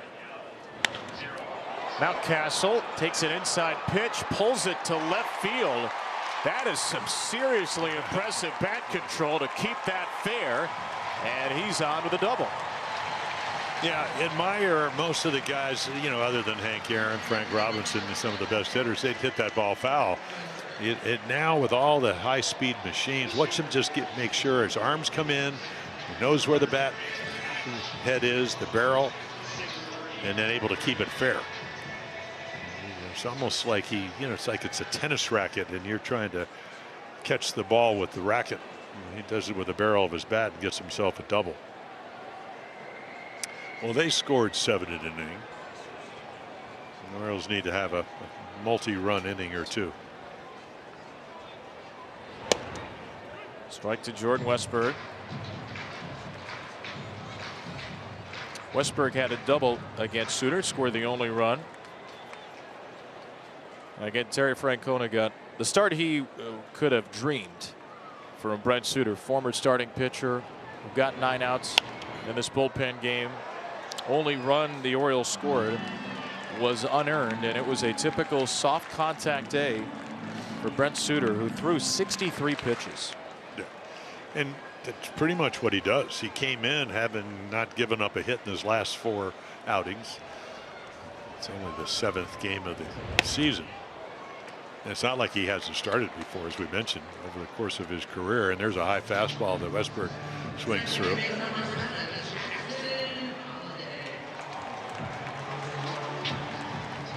So Westburg, the second Oriole to strike out in the game.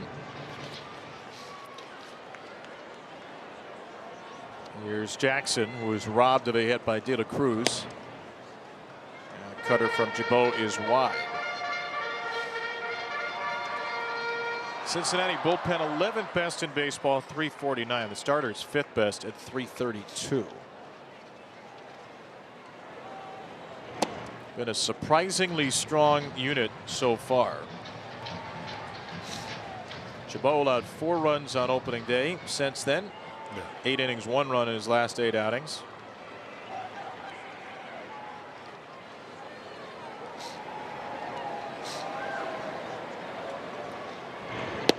Well, you want to have a good bullpen, have starters that go a little bit deeper into the game. You know, Hunter Grain, as we look at the Rogers, we saw him yesterday, but Hunter Grain, that was his shortest stint. He had averaged almost 7 innings as a start. Lodolo was supposed to pitch today, paternity, he pitches, and then we saw Logan Allen almost get 7 innings the other day, struck out 11.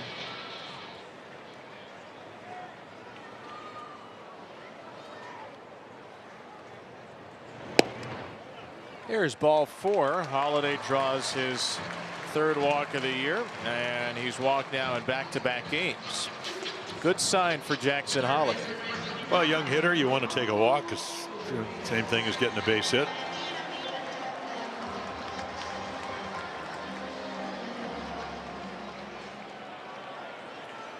So the Orioles trying to break through here in the 4th inning with Ramon Urias, very good with runners on base.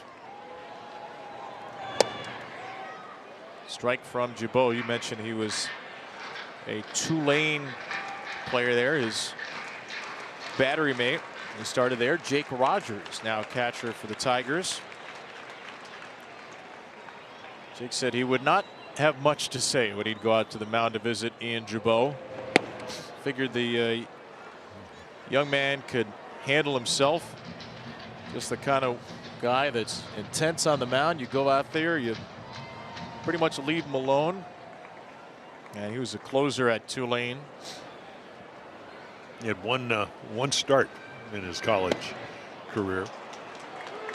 Got the strikeout on the high slider here. Like I said, a big guy, 6'3", 250-ish, out of Houston.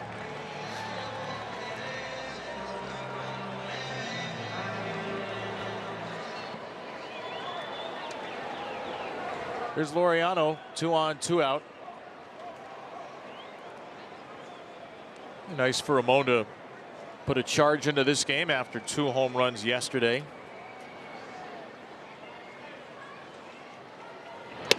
Strike 1 on the slider. Look at the Reds bullpen 2 years ago. They really struggled. Gibaut, though, 74 games and a 3.33 ERA. But then only 2 games because of the injuries last year. Reds didn't offer him a contract and he ended up returning to the organization as a minor league free agent. Yeah, what, about 3 times on the IL with forearm problems, and you know, a lot of times that leads to Tommy John, so he avoided that, which is certainly a good thing. Looks like he's got a little movement on that fastball. It cuts a little bit, and also does use his left arm for deception.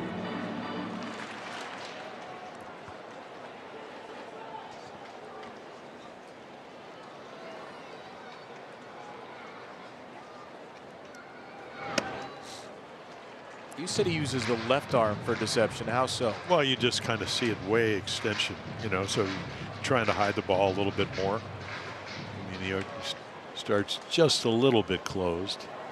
Now, what's his left arm? He's going to throw the glove right at your face of the hitter. Laureano popped up, and Fraley in shallow right puts him away. So the Orioles have a couple of runners on, but strand him in the 4th.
Star Wars weekend arrives at Camden Yards May 2nd through the 4th. Friday, May 2nd, the first 20,000 fans get a Colton Cowser Star Wars bobblehead. And Sunday the 4th, it's Gunnar Henderson Star Wars bobblehead day, also for the first 20,000 fans. Orioles.com/tickets. Whether you're here in town or joining us from a galaxy far, far away, we hope to see you on Star Wars weekend. Some fantastic bobblehead giveaways. There is Colt Cowser working his way back from a thumb fracture, and Gunnar Henderson. It will be lovely when those two are back on the field together. Orioles haven't played a game this year with both Cowser and Henderson in the lineup. Colton got hurt at the end of the opening series, and Gunnar came back a few days later. Cody Poteet in relief. His 46th pitch, down and away to Matt McLean. So again, Cody Poteet is on 2 days rest. He threw 3 innings in his last outing for AAA Norfolk. So the question is, how much further can he go? Well, trying to stay in the big leagues and make your mark, you know, he looks like he pitches a little bit. Not a hard thrower, just trying to throw it. But again, when arm gets a little bit tired, it's harder to command the ball.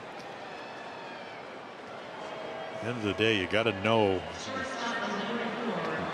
where your release point is, whether it's your breaking ball, your 2-seamer, 4-seamer. When the arm gets tired, sometimes it's hard to get your hand in the right position to throw strikes. And Poteet threw 41 pitches 3 days ago. He's at 48 now. Breaking ball low to Elly De La Cruz. Nobody warming in the Oriole bullpen.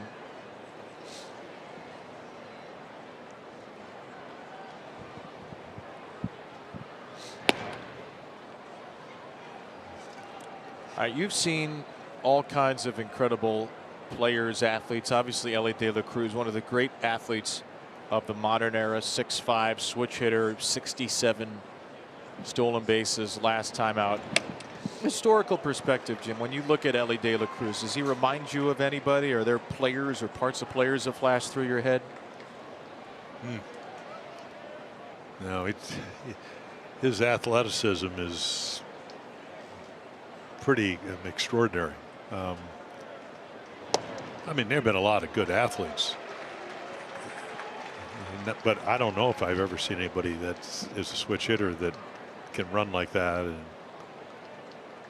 you know, I mean, Alex Rodriguez, when he came up, of course not a switch hitter, but he was very athletic.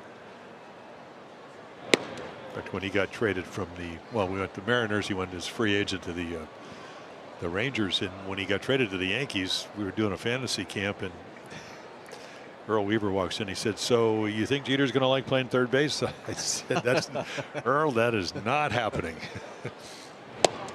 Swing and a missed changeup. Yeah, and a good one. You know, again, he's got movement. It's just you'd like to get to a point where he's kind of waving his arm around. And it's in the middle of the plate, but he gets away with it because of the movement down and away from the bat head. And Earl he bottom lined it. He said, I mean, A-Rod was a better shortstop than Derek, but you'd never convince anybody that was a Yankee fan.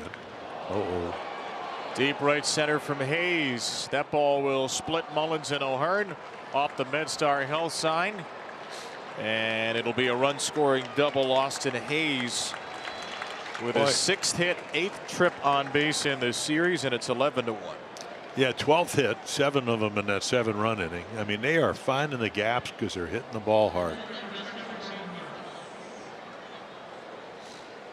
Yeah, I saw Chris Valaika. I'd met him a couple of years ago when he was with the Guardians, hitting a structure for Terry Francona. He said, "I got to go where Tito goes." And I think that Terry Francona is happy about that, because these guys are putting on a show. Chris Valaika, whose brother Pat was an Oriole a few years back. Briefly, yeah.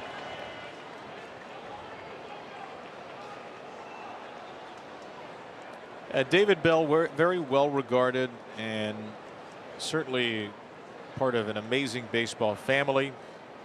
12-year big league career, had been the manager of the Reds from 2019 to last season. And look, David Bell was not given all of the appropriate tools. It's not like he severely underperformed with very talented teams. Reds had some tough years there. They made the postseason only in the shortened season in 2020.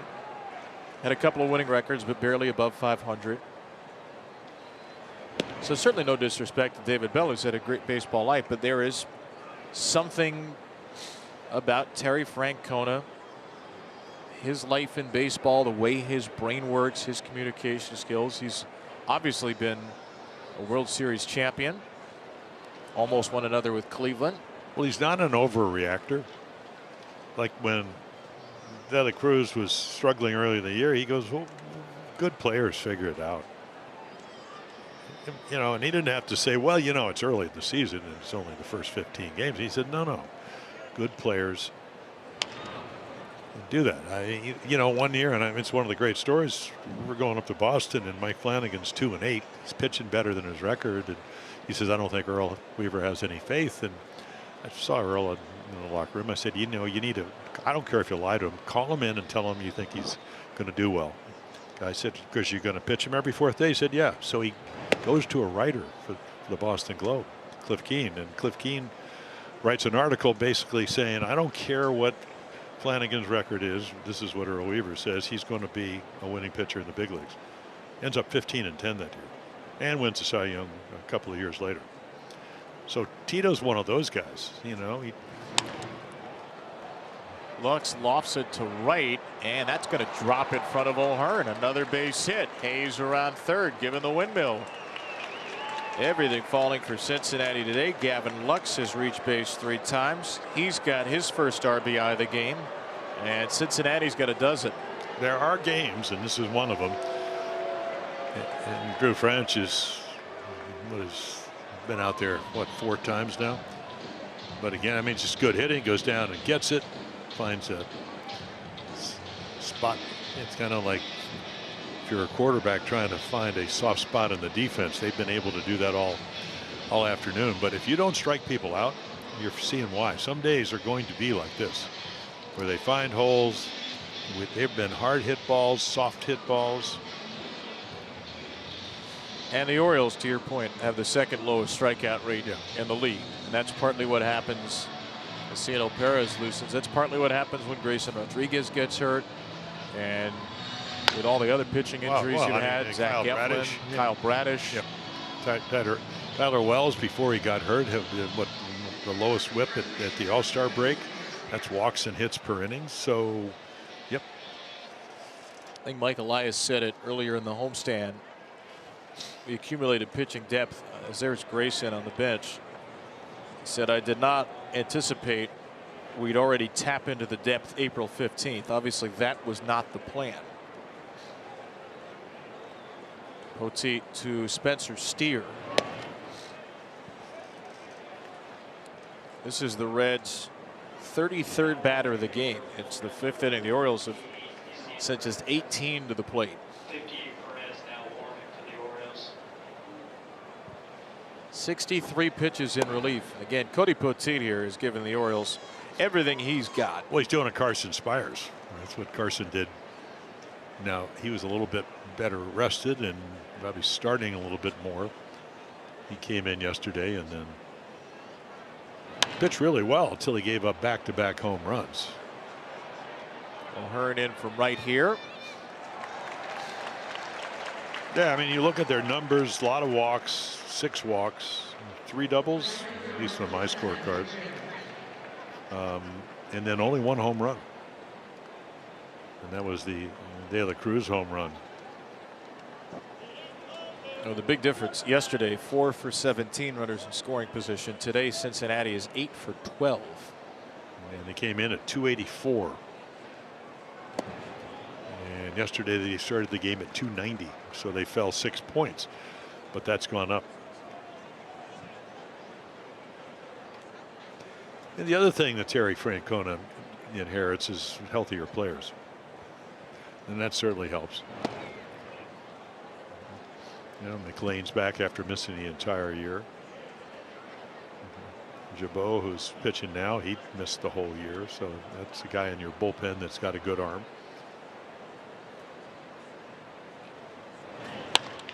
Fraley to second base. Cincinnati with 2 more. The Reds have scored in every inning since the first on this Easter Sunday.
Navy Federal Credit Union proudly serves the armed forces, the DoD, veterans, and their families. Our members are the mission, insured by NCUA. Sunday, the Orioles Military Suites program. And today, the Orioles honored folks from the United States War Dog Association, which was established in 2000 to honor the legacy of war dogs. U.S. War Dogs donates and gifts canine memorials and ships care packages to dogs and handlers serving overseas. Thanks to those folks for doing what they do, and as members of the Orioles, we're out there meeting with them, taking pictures, signing autographs before the game. Every Sunday, a new group honored as part of that Military Suites program. Wonderful thing that happens here at Camden Yards. 12-1, the Cincinnati lead. Taylor Rogers is the third Reds pitcher this game. And again, we saw him yesterday, 92, actually hit 94. A little bit of breaking ball, you just saw it. Boy, has he been around. Twin brother Tyler, pitched with the Giants the last couple of years with him. 4th in all-time appearances, at least active, 518 appearances out of the bullpen. Yeah, so he's been around. And usually a strike thrower.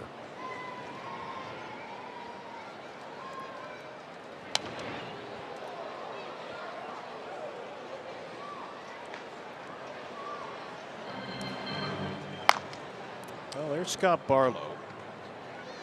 So 12-1 game.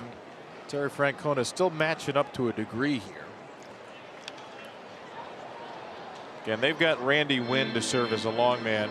4 days rest, 32-year-old who came up from Louisville today. Carson Spires was placed on the IL. Blake Dunn, by the way, has entered the game in right. Jake Fraley's day is done after a walk, a 2-run single, and a couple of ground outs. Mullins pops up a sweeper to Steer. Cedric 1 for 3.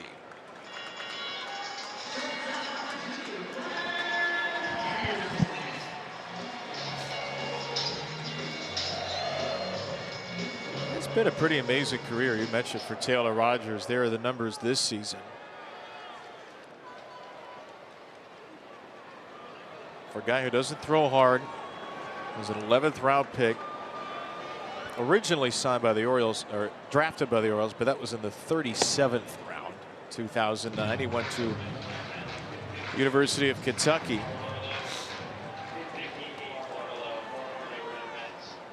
Was one of the more unusual closers in baseball for a few years.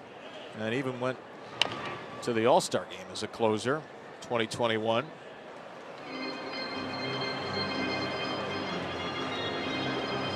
Yeah, I mean, you're in 518 games coming in and never started a game in the big leagues.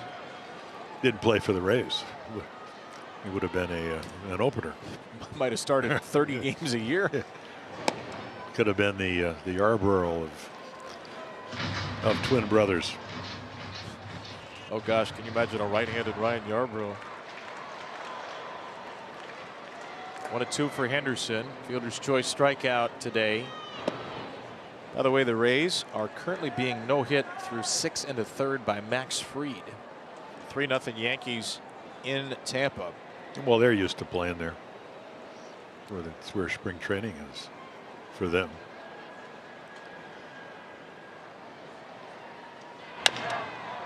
Bouncing ball to second. McLean. You see how the Yankee-Ray game ended yesterday? The Yankees led 8-4 in the ninth. They brought in Devin Williams. He gave up 4. And then Jonathan Aranda had a walk-off home run in the 10th. So the Rays being no hit, but it wouldn't be their biggest comeback of the weekend. Wow. Yeah, you know, when they got Devin Williams, everybody said, well, they just got the, one of the best relievers. And sometimes uniform changes or circumstance. You struggle with it. Yeah, the Yankee bullpen has been mostly outstanding. But Devin Williams, 8 innings, 9 runs coming over from Milwaukee. 18 base runners between hits and walks. So he has been by far the Yankees' least effective reliever. Luke Weaver's gone 11 scoreless, continuing his great run from the postseason. Rutschman tied up on a sinker. It's 1-2. Well, Clay Holmes was their closer and then struggled. Yeah, he's now starting pitcher for the Mets, but they took him out of that role, and then Luke Weaver came on, and they go all the way to the World Series, lose to the Dodgers. Weaver had a great postseason. Backdoor sweeper. Rutschman is down looking. Yeah, I'm not really sure about that. Might have been off the corner a little bit.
Speaking of the Yankees, the Orioles will host Aaron Judge and the Bronx Bombers 1 week from tomorrow, Monday, Tuesday, and Wednesday night, their first meeting of the year.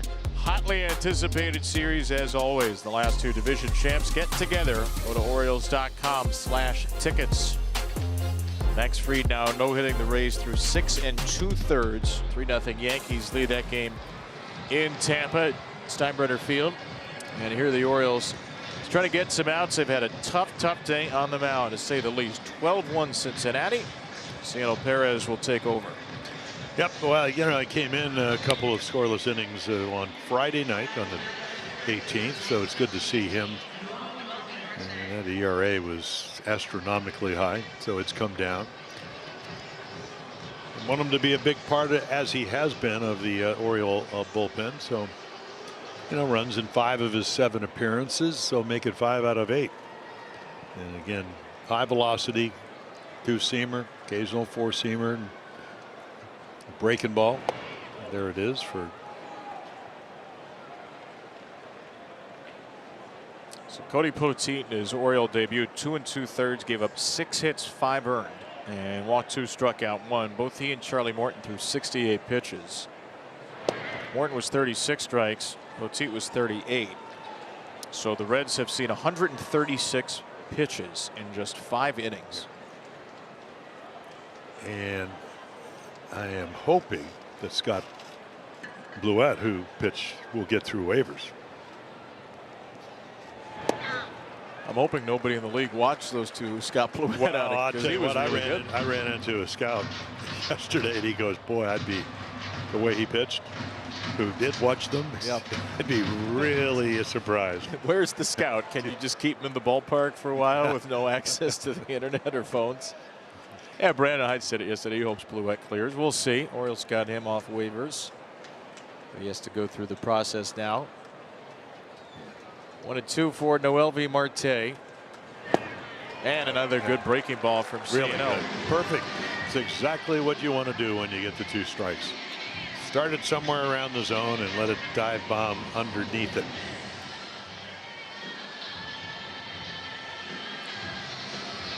What'd you make of CNL's strong outing on Friday night? You know, he was just, I mean, he's just better. He's got good stuff.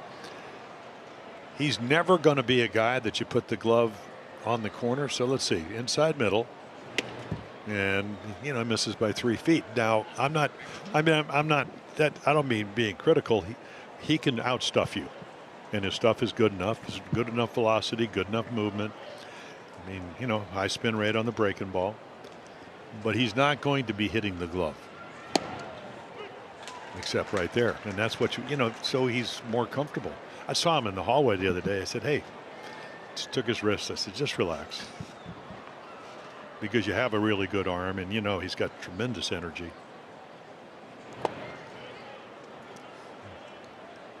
He's really one of the happiest guys on the team. He has great energy. Wonderful guy. He's had a real renaissance with the Orioles after pitching with the Cincinnati Reds. And it was a waiver claim for the Orioles. Austin Wynns has his first career 4-hit game. Wow. It's like cruise control. 4 singles. He's hitting everything on the ground in the middle. This time he didn't have an RBI, but it's the first 4-hit game in the big leagues for Austin Wynns. Yeah, you know, he's such a good guy, and I mean, I loved him. He was always a backup guy.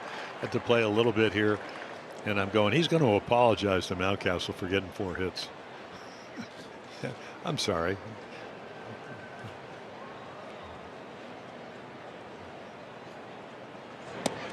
That's what's so great about this game. You get a chance to play if you're a backup catcher. Maybe you play 1 day a week, maybe 2. There's a Wynns jersey. There were some folks here that were happy to see him on Friday. People who seen Austin back in the minor league days, followed his journey up through the system. It's his second ever game against his old team. He went 0 for 3 with the Rockies 2 years ago, and he is 4 for 4 today. So Austin wins the 248th game of his big league career, and his first with 4 hits. Strike to TJ Friedl. Yeah, I mean, being a backup catcher is not. It's great to be on the team, but boy, it's a tough job. I mean, it's an integral part of actually on a winning ball club, because you do more than just the playing aspect, catching guys and encouraging guys and sitting on meetings, and a lot of times you're a veteran, and he certainly is. I mean, hasn't really played as much as he'd like, but been around. So in a young ball club, he's probably one of your older guys, or at least one of your more veteran guys. 10th rounder out of Fresno State. The Orioles took him a dozen years ago. No swing by Friedel. It's 3-2. Friedel had an RBI triple in the third. Every player in the Cincinnati starting lineup has scored a run today. All 9 of the hitters. 14 hits. And all but Steer had an RBI, so 8 of the 9 starters. Oh, wow. 12-1 game. Come on, Tripp. Well, pretend Adley's up there. Call a little bit off the plate. 7th walk for the Reds today. They've walked 7, 9, and 7 times in the 3 games.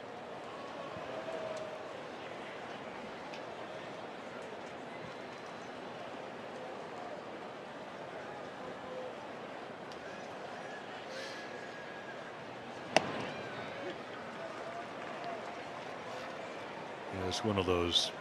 Is the glass? If the glass is half empty, you're going, well, Orioles haven't had good control. And if the half, if you're a Red fan and you go, boy, these guys can really take pitches, know what they want to hit.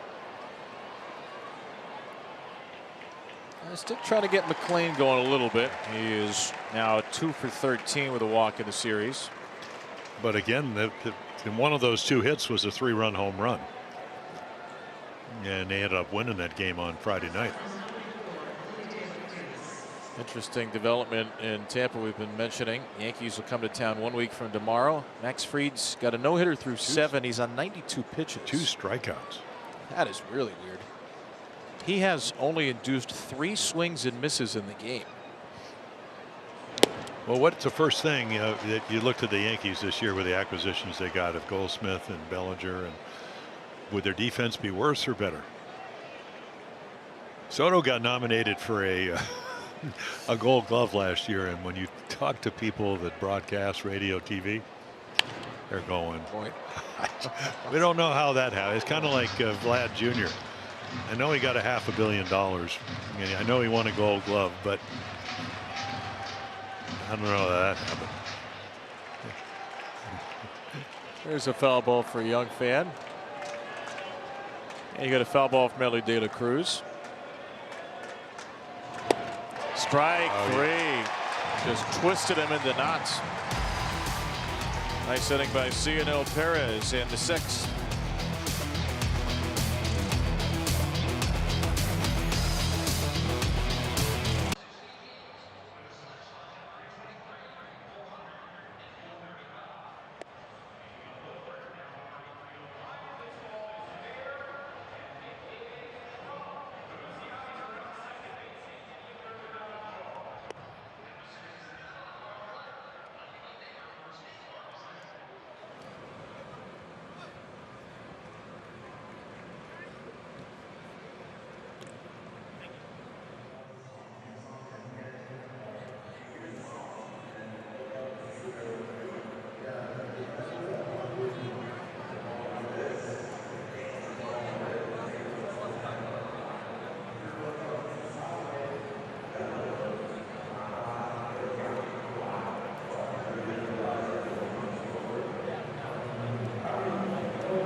With Orioles online auctions, you can score exclusive O's items like a Jackson Holiday Game Used City Connect jersey and a Cedric Mullins Game Used bat. But bidding for these items ends tonight at 10, so don't wait.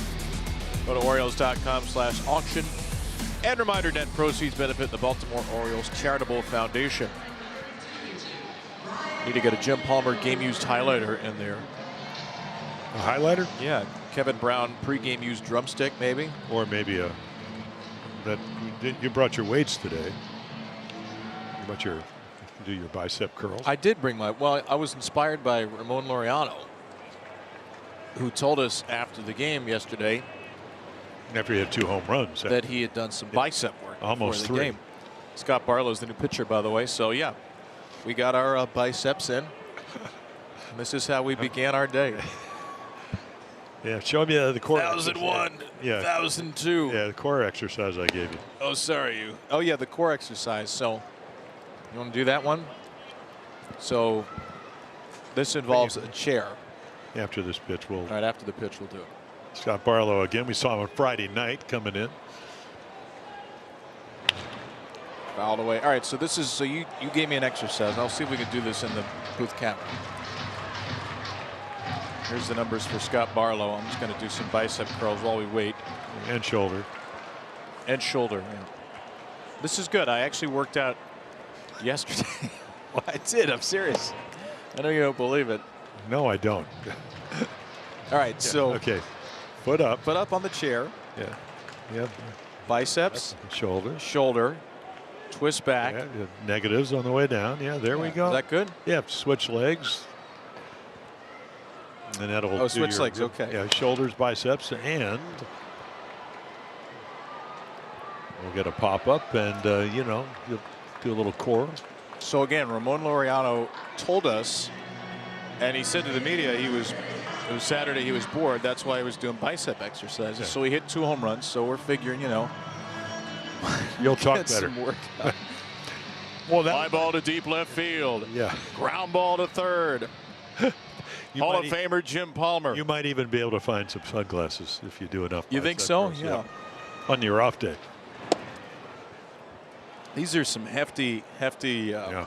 What do you call these things? Weights. Anyway. And you live right down the street from the MARTE in Canton. Yeah, but what's? I mean, I'm surprised you haven't just gotten lost and wandered over there. Wonderful people over there. I typically do get lost. Meidell's here. His wife teaches yoga there. Yeah. So You're just blowing up the neighborhood spot. You really are. RT, wonderful. Got like 5,000 members. Wonderful RT Meidell. Excellent yoga teacher. Probably. She hasn't taught me, but I believe she is excellent because she's just a wonderful human.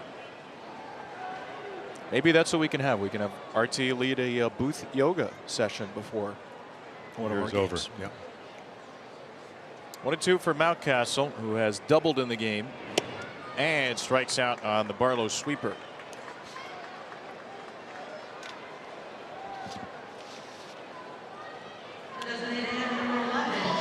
Would you ever do bicep works before a start? No. What was your pre-start routine, and how much did weight training change from your rookie year to the end of? Well, nobody did weights. We didn't have a gym. And then maybe 3-4 years. We never had a gym. We were in Miami Stadium. They had a little room. You might have a couple of, weights in there. That was probably about 6 or 7 years into my career, and then. Westberg down to short. We'll get back to the next inning. All right, we will. Orioles looking for some bicep curls, tricep shoulder movement. 12-1 Cincinnati.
Students, sign up now for the Birdland Student Pass presented by Toyota for exclusive student discounts. Games will be offered to college students at a discounted price all season long. Go to Orioles.com/student pass to sign up today. Still a few weeks left in the college year. Tuesday, April 29th against the Yankees. 1 week from Tuesday, that's the next student discount pass game. Got a whole bunch of them here in April. 12-1 the lead for Cincinnati. Austin Hayes has had a wonderful return to Baltimore. He's 6 for 12 in the series. He's doubled, homered, knocked in 2, walked twice. Wow. And Hayes has another hit against his old teammate Cionel Perez. Well, he wears out lefties, but he can play against both. He's outstanding defensive left fielder or center fielder if you really want him to play center field. And they got him, you know, what, he made $6 million last year, had the kidney problem when he got traded up to Philadelphia. So he, you know, played a little while and then couldn't play. So they got a bargain if he's healthy. And he's, as we've said, he'll make, if he's healthy, he'll make this Reds team better. Already has. And again, they want him behind Elly De La Cruz as Randy WYNN warms up. They want somebody who hits lefties well behind De La Cruz to dissuade teams from bringing in a lefty to face De La Cruz late in the game. Yeah, to move him around and turn him around because he is.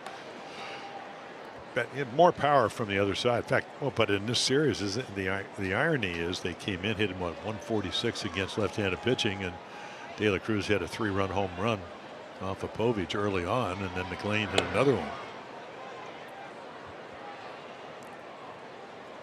So they've had a nice offensive series. Yesterday, a couple of hits, and like you said, that 5 runs would have been a lot more. So what, 9, 12, and 5.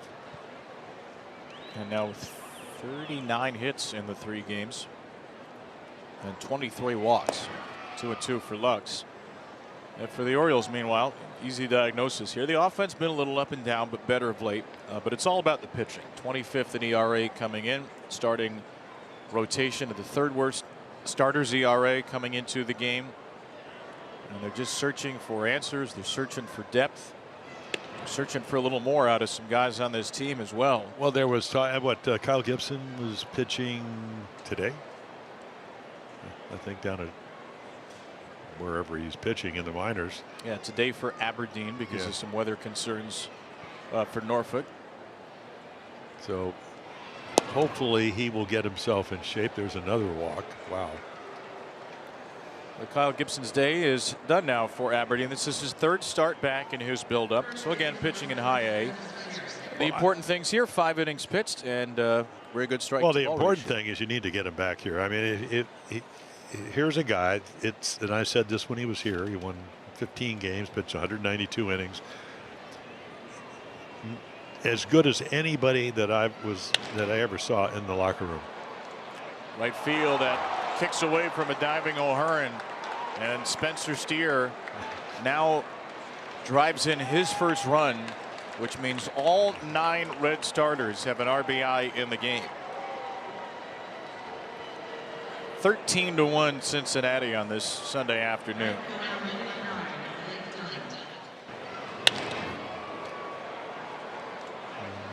So again, trying to catch it before it hits the ground, and it already bounces and then off the glove. I would imagine it's a double. But my point is, Kyle Gibson will make a difference with Charlie Morton. Charlie Morton's better than he's pitched. He knows that. He knows he has to turn it around.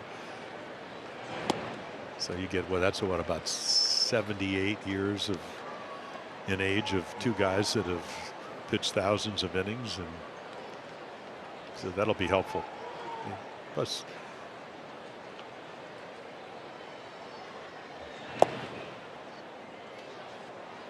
Kyle Gibson's going to make a huge difference in a couple of ways. And look, again, the Orioles right now, they've got so many injured pitchers. We've got Grayson Rodriguez, Zach Eflin on the shelf, some depth pitchers. Trevor Rogers and Chase McDermott are hurt. Wow, right look field, at this. Blake Dunn. So he didn't start the game, and in his first at bat, he becomes the 10th Red with an RBI. Just one of those days. I mean, but how about the approach? That's an inside-out swing. Didn't he hit a home run on Friday night? It's the way you hit.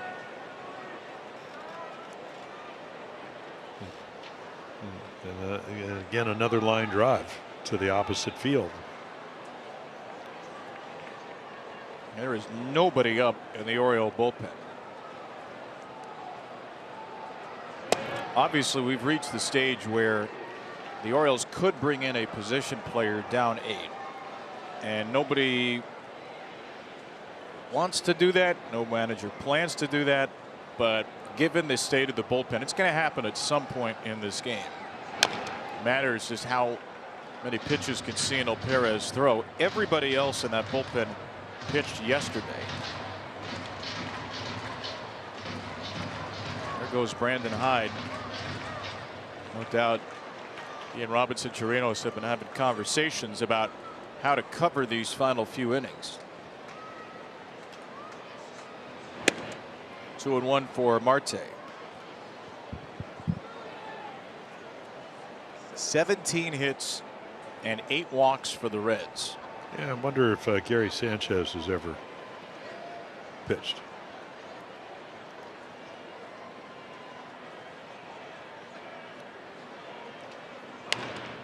The reason I say that is we were up in Toronto once, and Elrod Hendricks, one of our catchers, came in. We got beat 24-10, and Elrod pitched 2 shutout innings, so we might still be there. The way the Jays were hitting. 2 scoreless innings. By the way, the Rays have broken up the no-hitter in an unusual fashion. There, oh my gosh. Right field again. Let's put 6 defenders on that side. Break the rules. And the most runs the Reds have scored since September of 2023. It is now 15-1, and Drew French is going to come out. My oh my. Oh, 15-1 got you doing your Dick Enberg impression. This is one of those games where you remind yourself that the baseball season is 162 games long, and if you win 2-0 on Tuesday, it counts the same. It's a game you just have to let pass by and not demoralize you as a team. Yeah, I was here when the Orioles lost, gave up 33 runs in a game to the Rangers, and then got beat 9-8 or something in the second game. Gave up 42 runs in one day.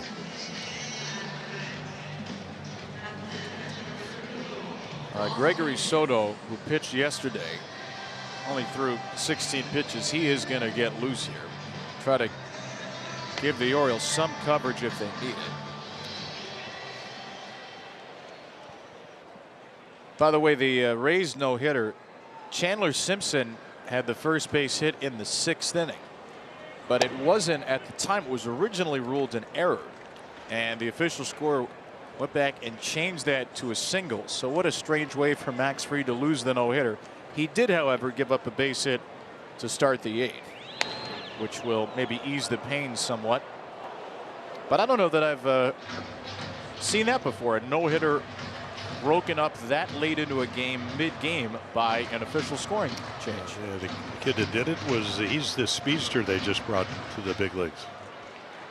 Chandler Simpson, yeah. Ridiculous base stealer in the minor leagues. And Max Fried now out of that game for the Yankees, who lead 3-0 in the 8th. So here's WYNN, who is in the middle of the best game of his big league career. Chandler Simpson, by the way, last year with the Rays, and the Orioles still don't see Tampa Bay for a little while.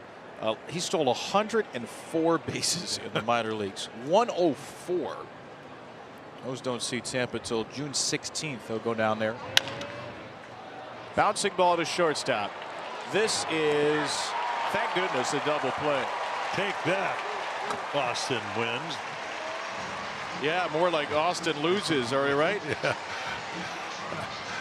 Oh, trying to get 5 hits.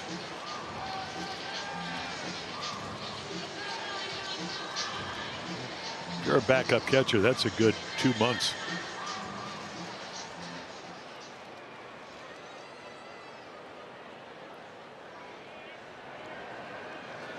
So here's Friedel.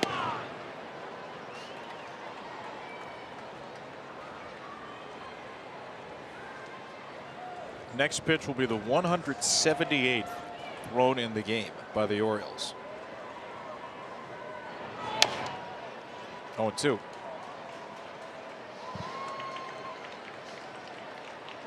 That's a lot of pitches. You ever throw 178 in a game? Actually, I threw 177 opening day in Boston. Wow. When I was 20. Hit a home run. Struck out 11, walked 8. Walked 7, actually. And that's when the writers said, well, that's to Harry the Cat Burkeen, our pitcher, go, that's a lot of pitches. He said, yeah, we want to get that pitch count down into the 140s.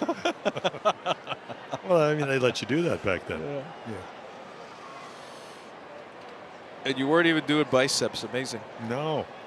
Oh, going back to your point, when I got into kind of doing preventive stuff was when I sat next to Mark Marshall in the bullpen in the '75 All-Star game, who pitched in 106 games for the Dodgers. Yeah. And he was a professor of kinesiology. And so learn nice the professor. pitch. What did you say? 7th inning stretch time here. Get up, take a beat.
Stretch time on this Easter Sunday. This was a 1-1 game after 2, and Cincinnati back-to-back touchdown drives for a 15-1 lead.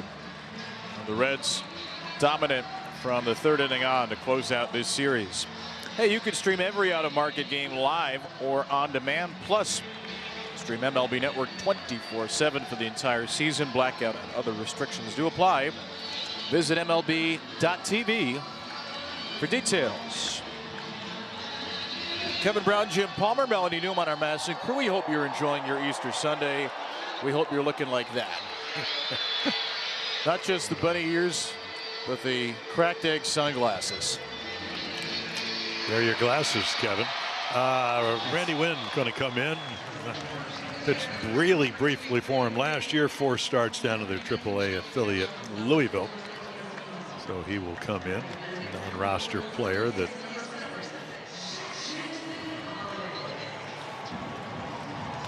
he could get a save today, you know that? Yeah, if he goes 3 innings, yeah. So stop the save will be the Orioles' goal here. Scott Barlow with a perfect 6th inning. Suter for 3. Gibaut, Rogers, and Barlow each for 1. And Ellie De La Cruz's day is over. He had played every inning at shortstop for the Reds this season until Santiago Espinal just took over.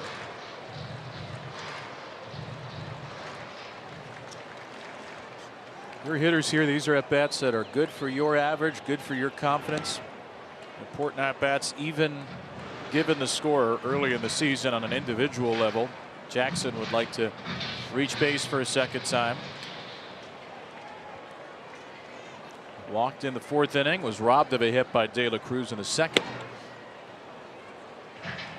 Crazy to say in a 15-1 game, but the moment of the game may have been a defensive play. The Ellie De La Cruz lunging catch.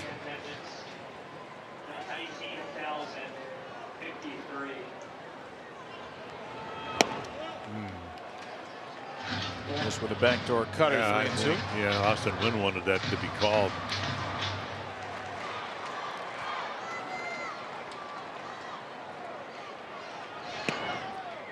And a leadoff walk, so Holiday has been on twice today, and again could have easily been 3 times if not for that Ellie De La Cruz play, which is our Zips Cleaners Getting Dirty replay.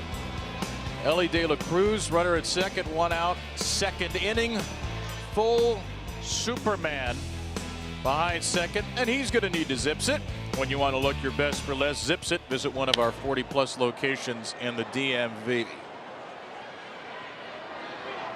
First pitch foul out for Ramon Urias at an 0 for 3 day for him.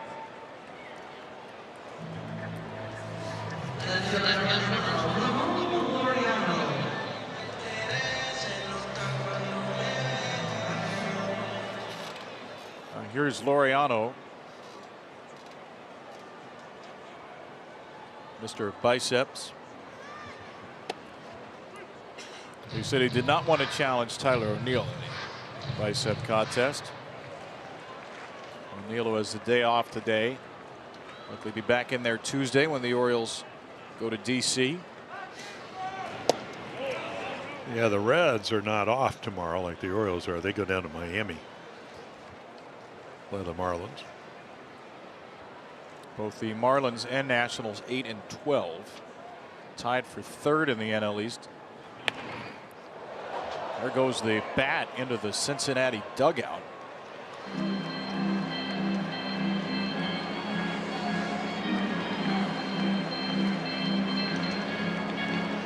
Javelin alert.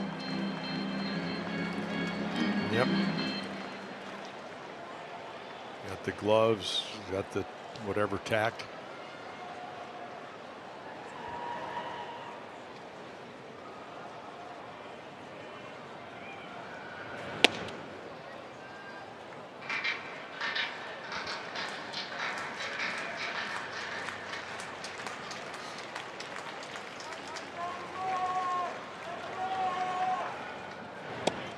Strike 3 on a changeup. Yeah, Randy Wynn's been around. I mean, he's 32. He's pitched all the way up through the minor leagues for the Reds. Again, you know what, 92, 91, bunch of pitches in the big leagues in 23 for 2 1/3 innings until today. Former Indy baller Randy Wynn. How about the battery right now? Yeah. Wynn and Wins. Both WYNN and then an extra letter.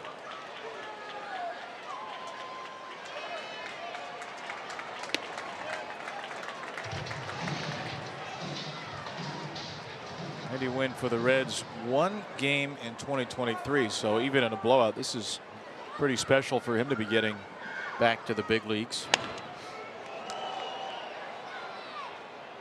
Grossmont College, and then Missouri Baptist. That's where Randy Wynn came out of. He was an undrafted player, and now he's part of the WYNN's battery.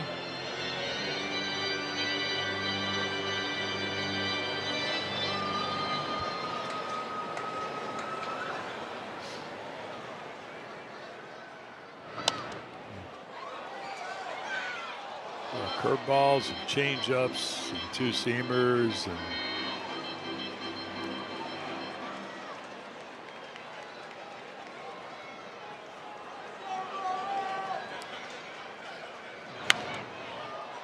he doesn't walk a whole lot of guys. I mean, coming up through the minors, Louisville pitches 89 innings, double-A, goes 8-4, walks 11.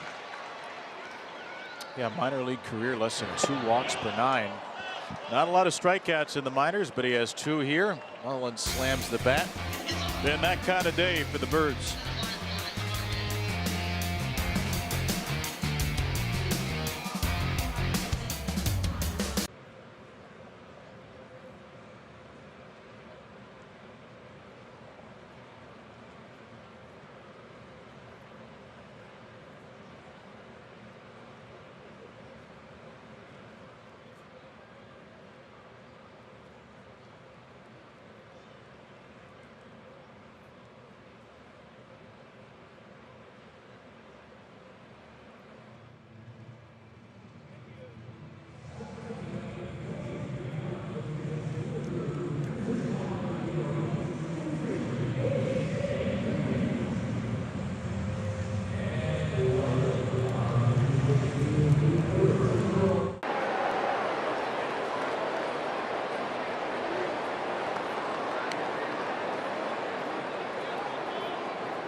Well, Jim, give us a scouting report on the new Orioles pitcher here in the 8th inning, would you? I didn't like his windup, to be quite honest. That is Jorge Mateo, second baseman, shortstop, third baseman, left fielder, center fielder, right fielder. Has a great arm. He really does. But he went into the lob mode. Up the middle, base hit for Matt McLean. Well, even if you're not lobbing it, these guys now have, what, 19 hits? And McLean has 2 with a walk.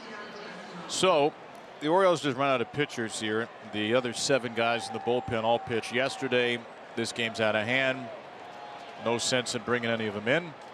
So it's Jorge Mateo. We'll see if he's asked to go 2 innings or maybe 1 and then another position player.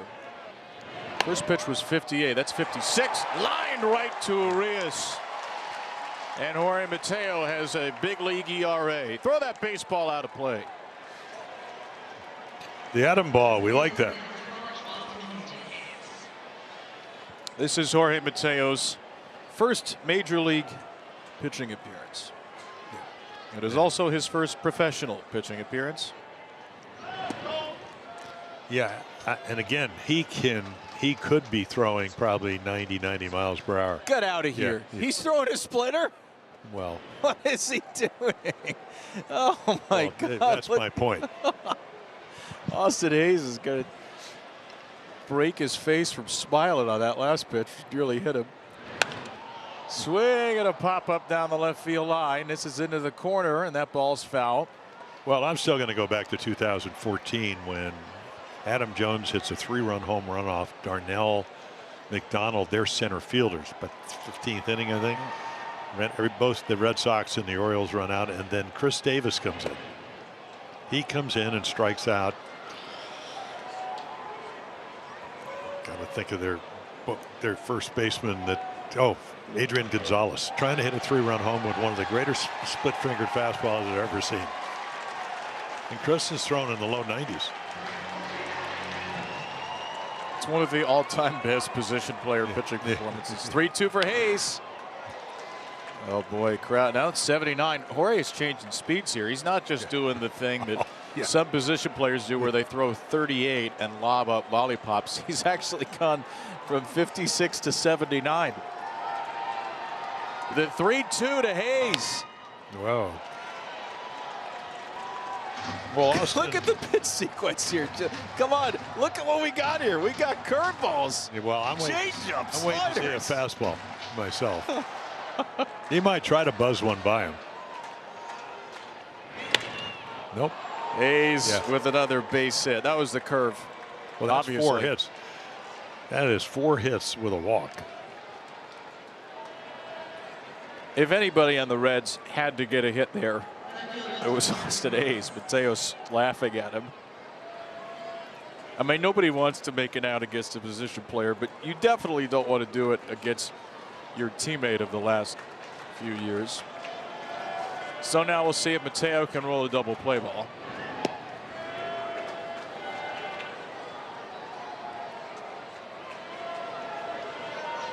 Does he have the 2-seamer in his repertoire? Yeah, oh yeah. That's a changeup at 77. What is going on here? Trip Gibson is. Oh, come on now. What is Trip Gibson barking at Mateo about? It's 15-1. Well, what's he barking about, though?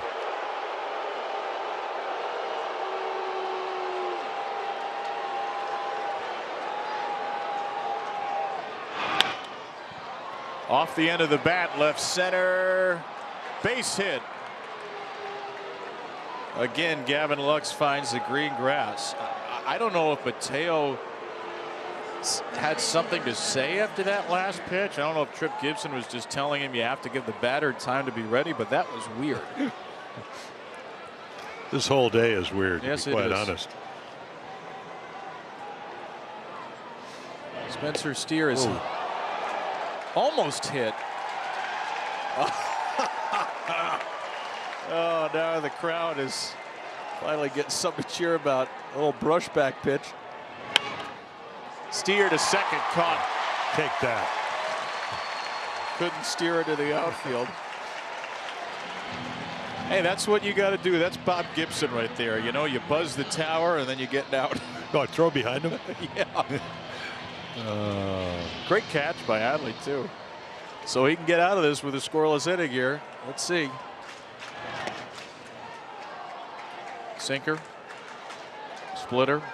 Well, I think gravity made it sink. 1-0 to Blake Dunn. Did it hit him? Blake doesn't want to go to first. He didn't want to take the hit by pitch. What would you? No. He's thinking a grand salami. He should just pull a move on and shake it off and say, I'm refusing to go to first. Well, I saw Albert Bell do it here on a Sunday afternoon. Grazes the uniform. 16-1, and there's a strike to Marte.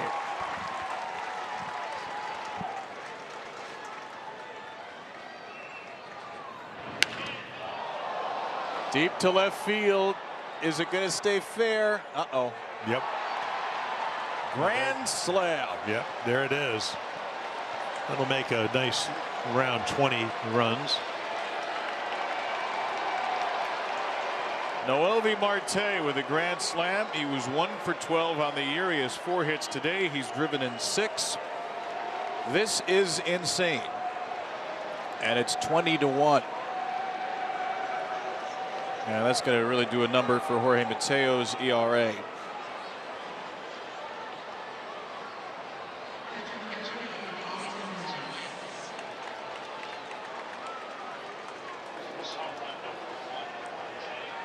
May 26, 2022, the last time the Reds scored 20. Well, this is embarrassing. Oh, boy. Yeah, I mean.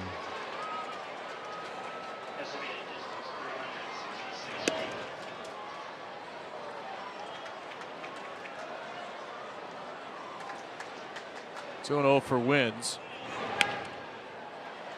5-hit game now for Austin Wynns.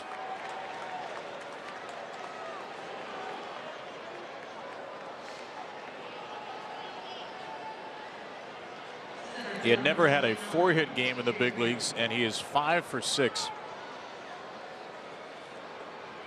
Oh, this is kind of like slow pitch softball.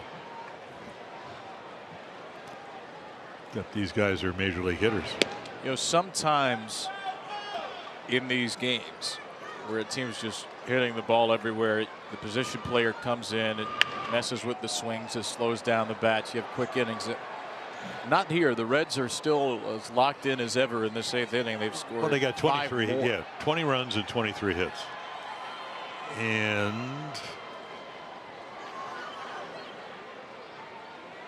8 walks.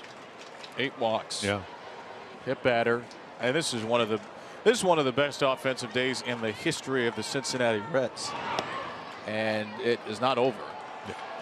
I don't know if Jorge's going to get the night. Have you ever relieved a position player? Have I? No. Well, I mean, No. it's okay. So Mateo gets the 8th. I mean, honest to goodness, it might be Gary Sanchez in the ninth. We'll see. Well, he's got a terrific. Well, so does Mateo, though.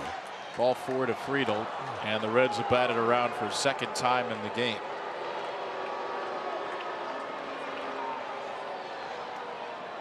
I bring in Gunnar. You know, Gunnar doesn't like to do anything poorly. He'd be bringing it. So it's been 4 years since the Orioles have allowed 20. That was against the Blue Jays, September of 2021. Matt McLean batting. He singled in the inning. 2-0. And there's just no way out of this. This is baseball. You cannot wave the white flag. Time's not going to run out on you. You can't walk off the field. You got to get your way through it. I don't know if there's a life lesson somewhere in there, but the lesson today is that the Reds have just been dominant, and the Orioles are going to have to find 4 more outs anyway, anyhow.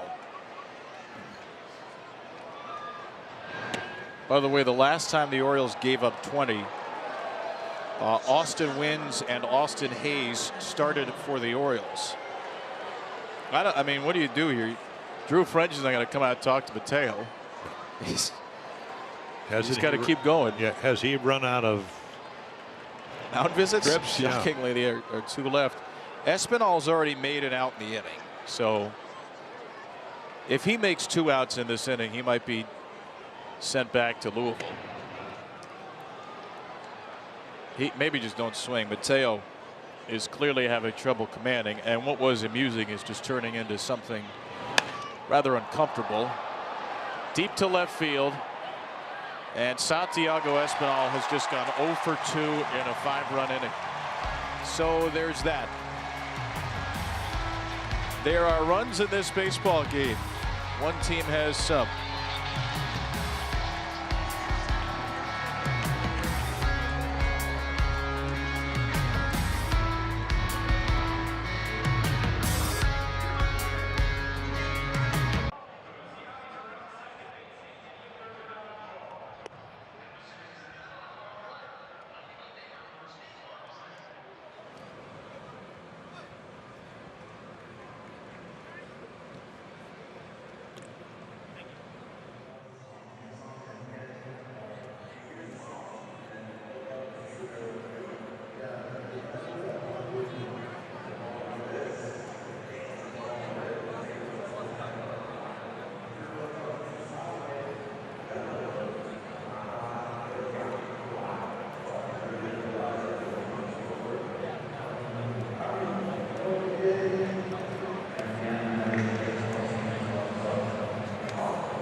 the Law Tigers.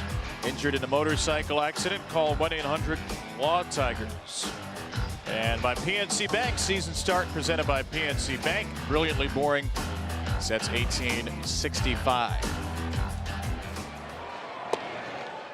20-1 Cincinnati.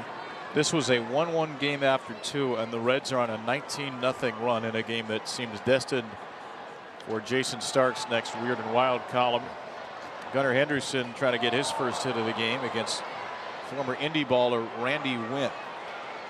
Yeah, you figured they throw out the bullpen because Lodolo with a paternity leave, he was supposed to pitch today. In fact, Jeff Brantley, I talked about the other day, he does their TV, good pitcher in his own right. He said, boy, you'll really like Lodolo. I said, no, I remember for a couple of years ago.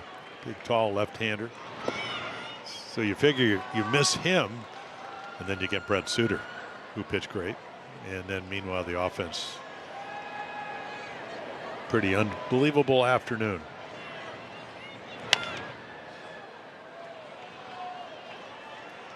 Randy WYNN trying to end it for Cincinnati. He was not a professional until he was 26, undrafted. He was professional Indy baller, not with an affiliated team. It's been a pretty insane journey for him. He was a high school pitcher in San Diego. He thought he was going to get a D1 scholarship to a West Coast Conference school. Had an elbow injury, needed surgery. Said he needed Tommy John surgery, tried to throw through it for about a year. Wonderful piece by Rick Bozich, WDRB in Louisville. And so he went to JUCO for 2 years. Ground ball to short Espinal. From there, went from JUCO to Missouri Baptist, which is an NAIA school. So thought he was going to pitch in D1, had the stuff, ends up going to junior college, then NAIA, isn't drafted. He moved to suburban Phoenix and took a job selling pretzels at a Wetzel's Pretzels in the mall. He needed to do that, Randy said, to earn $2,000 to go to a tryout camp for independent league baseball. Lasted 5 innings with the Lake Erie Crushers, got released. He then went to the United Shore Professional Baseball League, which offered $600 a month. And this is a pretty amazing part of the piece. Again, this is his second big league appearance. 2 years ago, made one. Rutschman to right field. That ball is crushed. And that is a much needed swing for Adley Rutschman. 0 for 19 coming into today. He's got a 2-hit game and his 4th home run of the season.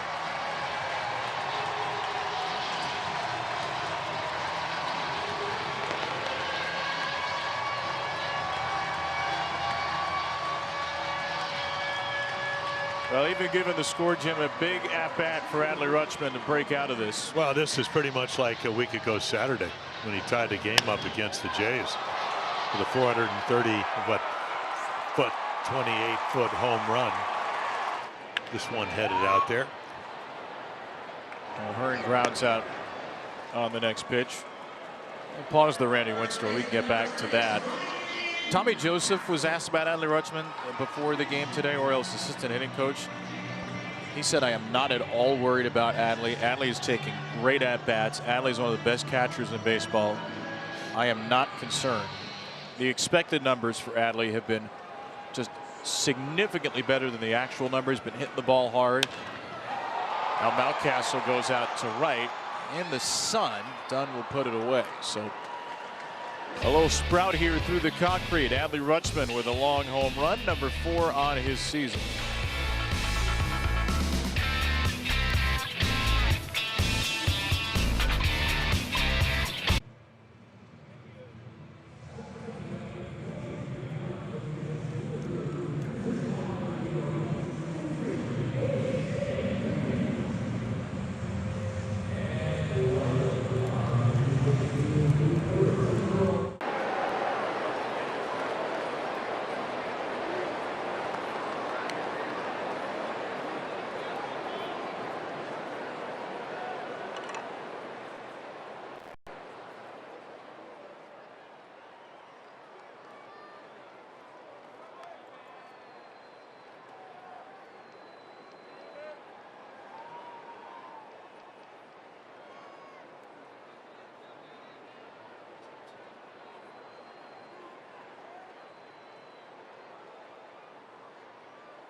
Catch Orioles baseball anytime, anywhere on the Madison app. Live games, expert analysis, and exclusive pre- and post-game interviews, all in the palm of your hand. Don't miss a pitch. Go to MASNsports.com and download the app today. Jorge Mateo's day on the mound is complete. 1 inning, 5 runs, and the Orioles turn to their second position player pitcher of the game, and it's Gary Sanchez. 1 pitch, 1 out. Against Austin Hayes, who's stuck at 4 hits and a walk. So the first professional pitching appearance for Jorge Mateo, and now the first such appearance for Gary Sanchez. That's right. He just Gretzky'd him. Number 99. Gary throwing hard, 83 here. Well, didn't I think last inning that he would be the guy who would come in? See, look at this. I tell you what, pretty good mechanics. He's always been a hard thrower behind the plate. Whoops. Forget that breaking ball. He just shook off. He just shook off 4 times. What is he doing? What is he doing? He's getting outs. That's what he's doing. He just shook off Adley 4 times. I guess they don't get along. I think Adley flashed some signs. Well, they don't have the pitch comp, apparently. Gary looks very serious. Yep. Yeah, Adley's giving him signs. Oh. What is that? That's Sweeper? Kevin, it's 20-2. You can call it anything you want. Jim, that had some serious sweep to it. Come on. Oh, it did. Look, he's changing speeds. That's right. Up and in, low and away. Soft, hard. I mean, this is actual, for a position player, this is actual real pitching, not just lobs. I appreciate that at least. That's a lob. Oh, come on, Trip Gibson, public enemy number 1. Adley tried to frame it. That is the 11th walk for the Cincinnati Reds. Morton walked 4, 2 1/3, gave up 7. Poteet walked 2 and 2 2/3. Perez 2 in 2 innings. Mateo 2. Started with a scoreless first. Since then, the Reds have scored in every inning but the 6th. Yeah, well, there are 2 walks in the first. And Charlie Martin was able to get out of it.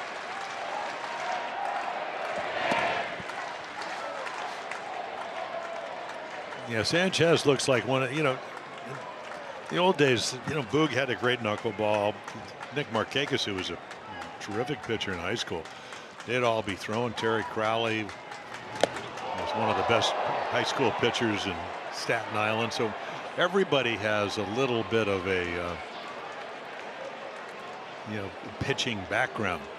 I'm just going to go ahead and send out the bat signal now for any one of our great baseball writer, nerd, fact-finding friends. Sarah Langs, Jason Stark, anybody out there. Blake Dunn has now been hit by a pitch from 2 different position players. That's got to be a first. I mean, got to be. If that's ever happened, I want to know. I'm not going to, 2 outs in the 9th, but somebody's got to have the answer to that. That's insane. Marte, fair ball. Wow. Well, Noelvi Marte certainly not going to forget this game. He now has a 5-hit day, and he's driven in 7 runs. Grand slam off Mateo in the 8th, and a ribby double in the 9th, and that punctures Gary Sanchez's perfect ERA.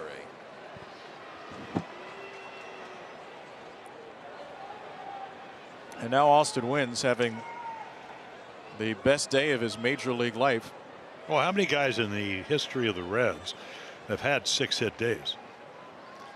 That's probably not a whole lot. Probably the guy who's number 14 is on the jersey patch this year, Pete Rose.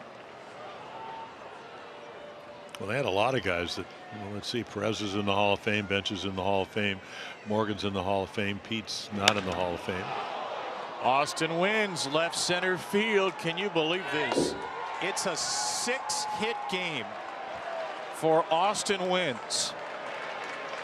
His 2 best hit days in the major leagues had combined for 6 hits, and he's 6 for 7 in his 2nd game ever against the Orioles. This is just absolutely stupefying stuff. It's 24-2.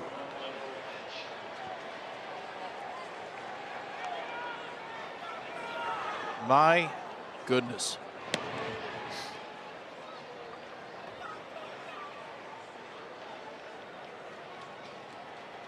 Crazy. Just plain crazy. It is.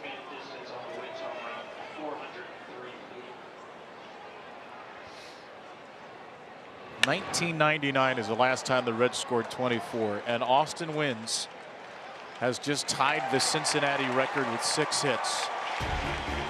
I'll give you the full name of people when we come back.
Well, that's an unusual line score. 24-2. The Reds have scored 9 in the last 2 innings against 2 different position players pitching. One of the best offensive days in the history of this franchise, which dates back to 1882. Jordan Westburg, left field, off the wall. That's off the wall. The music started playing for a home run. Yeah, I thought that, well, he blistered it. Home run yesterday on a breaking ball. And another double. So his first 2 doubles of the year have come today. All right, here's the list of Cincinnati Reds with 6 hits in a game. Austin Wynns is the 5th ever to do it. First was Tony Cuccinello in 1931. This is at least since 1901. If it happened before then, we don't know. Tony Cuccinello, 1931.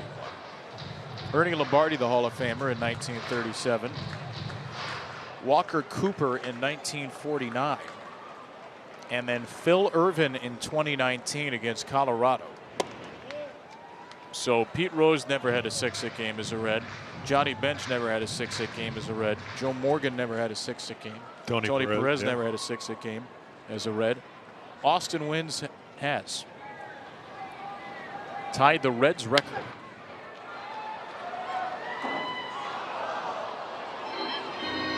What can you say about that other than this is an insane, wonderful, weird, illogical, unthinkable, unfathomable, unpredictable, stupefying, crazy, outrageous, bizarre sport. Yeah, we can throw a lot of adjectives in there. And again, it was a bullpen day. You figured Charlie Morton's going to pitch up to his capabilities. He's a starter against their bullpen.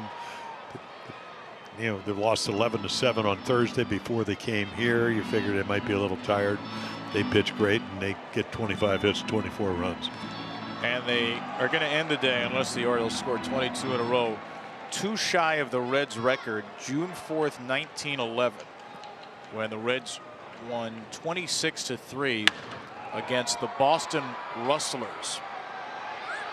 That's the dead ball era. Yes. George Ferguson gave up 6 without getting it out in that game. Cliff Curtis gave up 6 in 3 runs, and then the great Jiggs Parson allowed 14 in 5 innings. And Cincinnati won 26-3.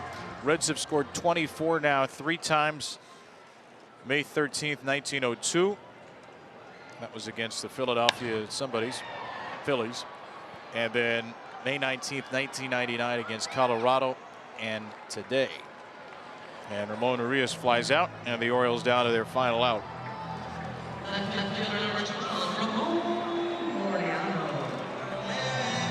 Anyway, the last part of the Randy Wynn story we'll get in now is when he was going to play for a $600 a month league. He called his dad. He said, "I'm maxing out my credit cards. I have enough money for one more flight. Do I fly home or do I fly to a startup league in Michigan?" And his dad said, "You have more ball in you?" And he said, "I did." He said, "Well, go to Michigan." And he kept playing in indie ball. He pitched there for 3 more years and then signed with the Reds on Father's Day 2019. 4 years later in the big leagues. So special for him. He gets to be a major leaguer, his 2nd career game, and 1 strike away from getting a save. Laureano with a tapper to Espinal, and it'll be an infield hit. Westberg back in there at 3rd. So Laureano has his first hit of the game.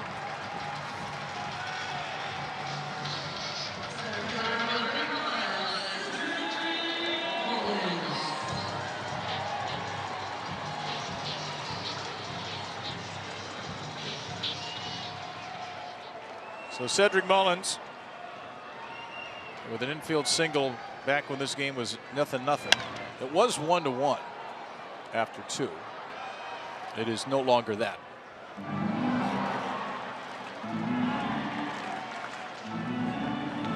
Pretty amazing story, though, the Randy Wynn story. Right.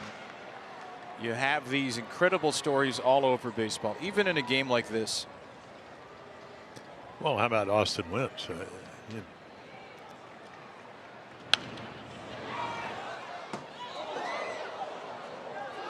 Another guy that's persevered over the years, and he ends up getting 6 hits. Boston didn't play for the Orioles in 2020. He played in 18-19. He came back, was a part of the 21 team. And today he ties the Cincinnati Reds record, 6 hits in a game. Played against his old team. Just a crazy, crazy day of baseball. Mullins to right field, hoping that'll stay fair. It will not. Orioles have the day off tomorrow. Good time for a day off. Maybe best time for a day off ever. And then they go to Washington for a 3-game series starting Tuesday night with Dean Kramer on the mound.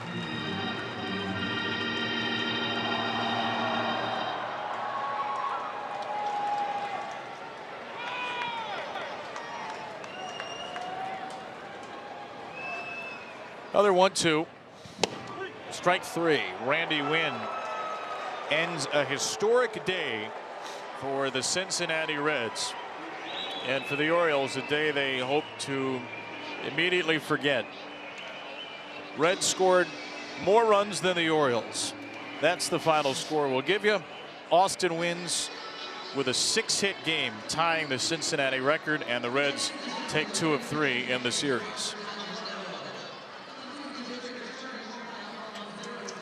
So Adley Rutschman with a home run, but obviously not a lot of bright spots for the Orioles here. Reds win at 24-2, and it's a day off tomorrow before Tuesday at DC. Mel, we'll send it to you for Rose Extra. Kevin, for the Orioles today, they're going to be pretty happy to have that off day tomorrow and get a reset here. A tough loss in the series finale as they wrap up the homestand. This one went all the way of the Reds. We'll take a look back at it with Jim Palmer. We'll hear from manager Brandon Hyde and more. The O's Extra postgame show is next.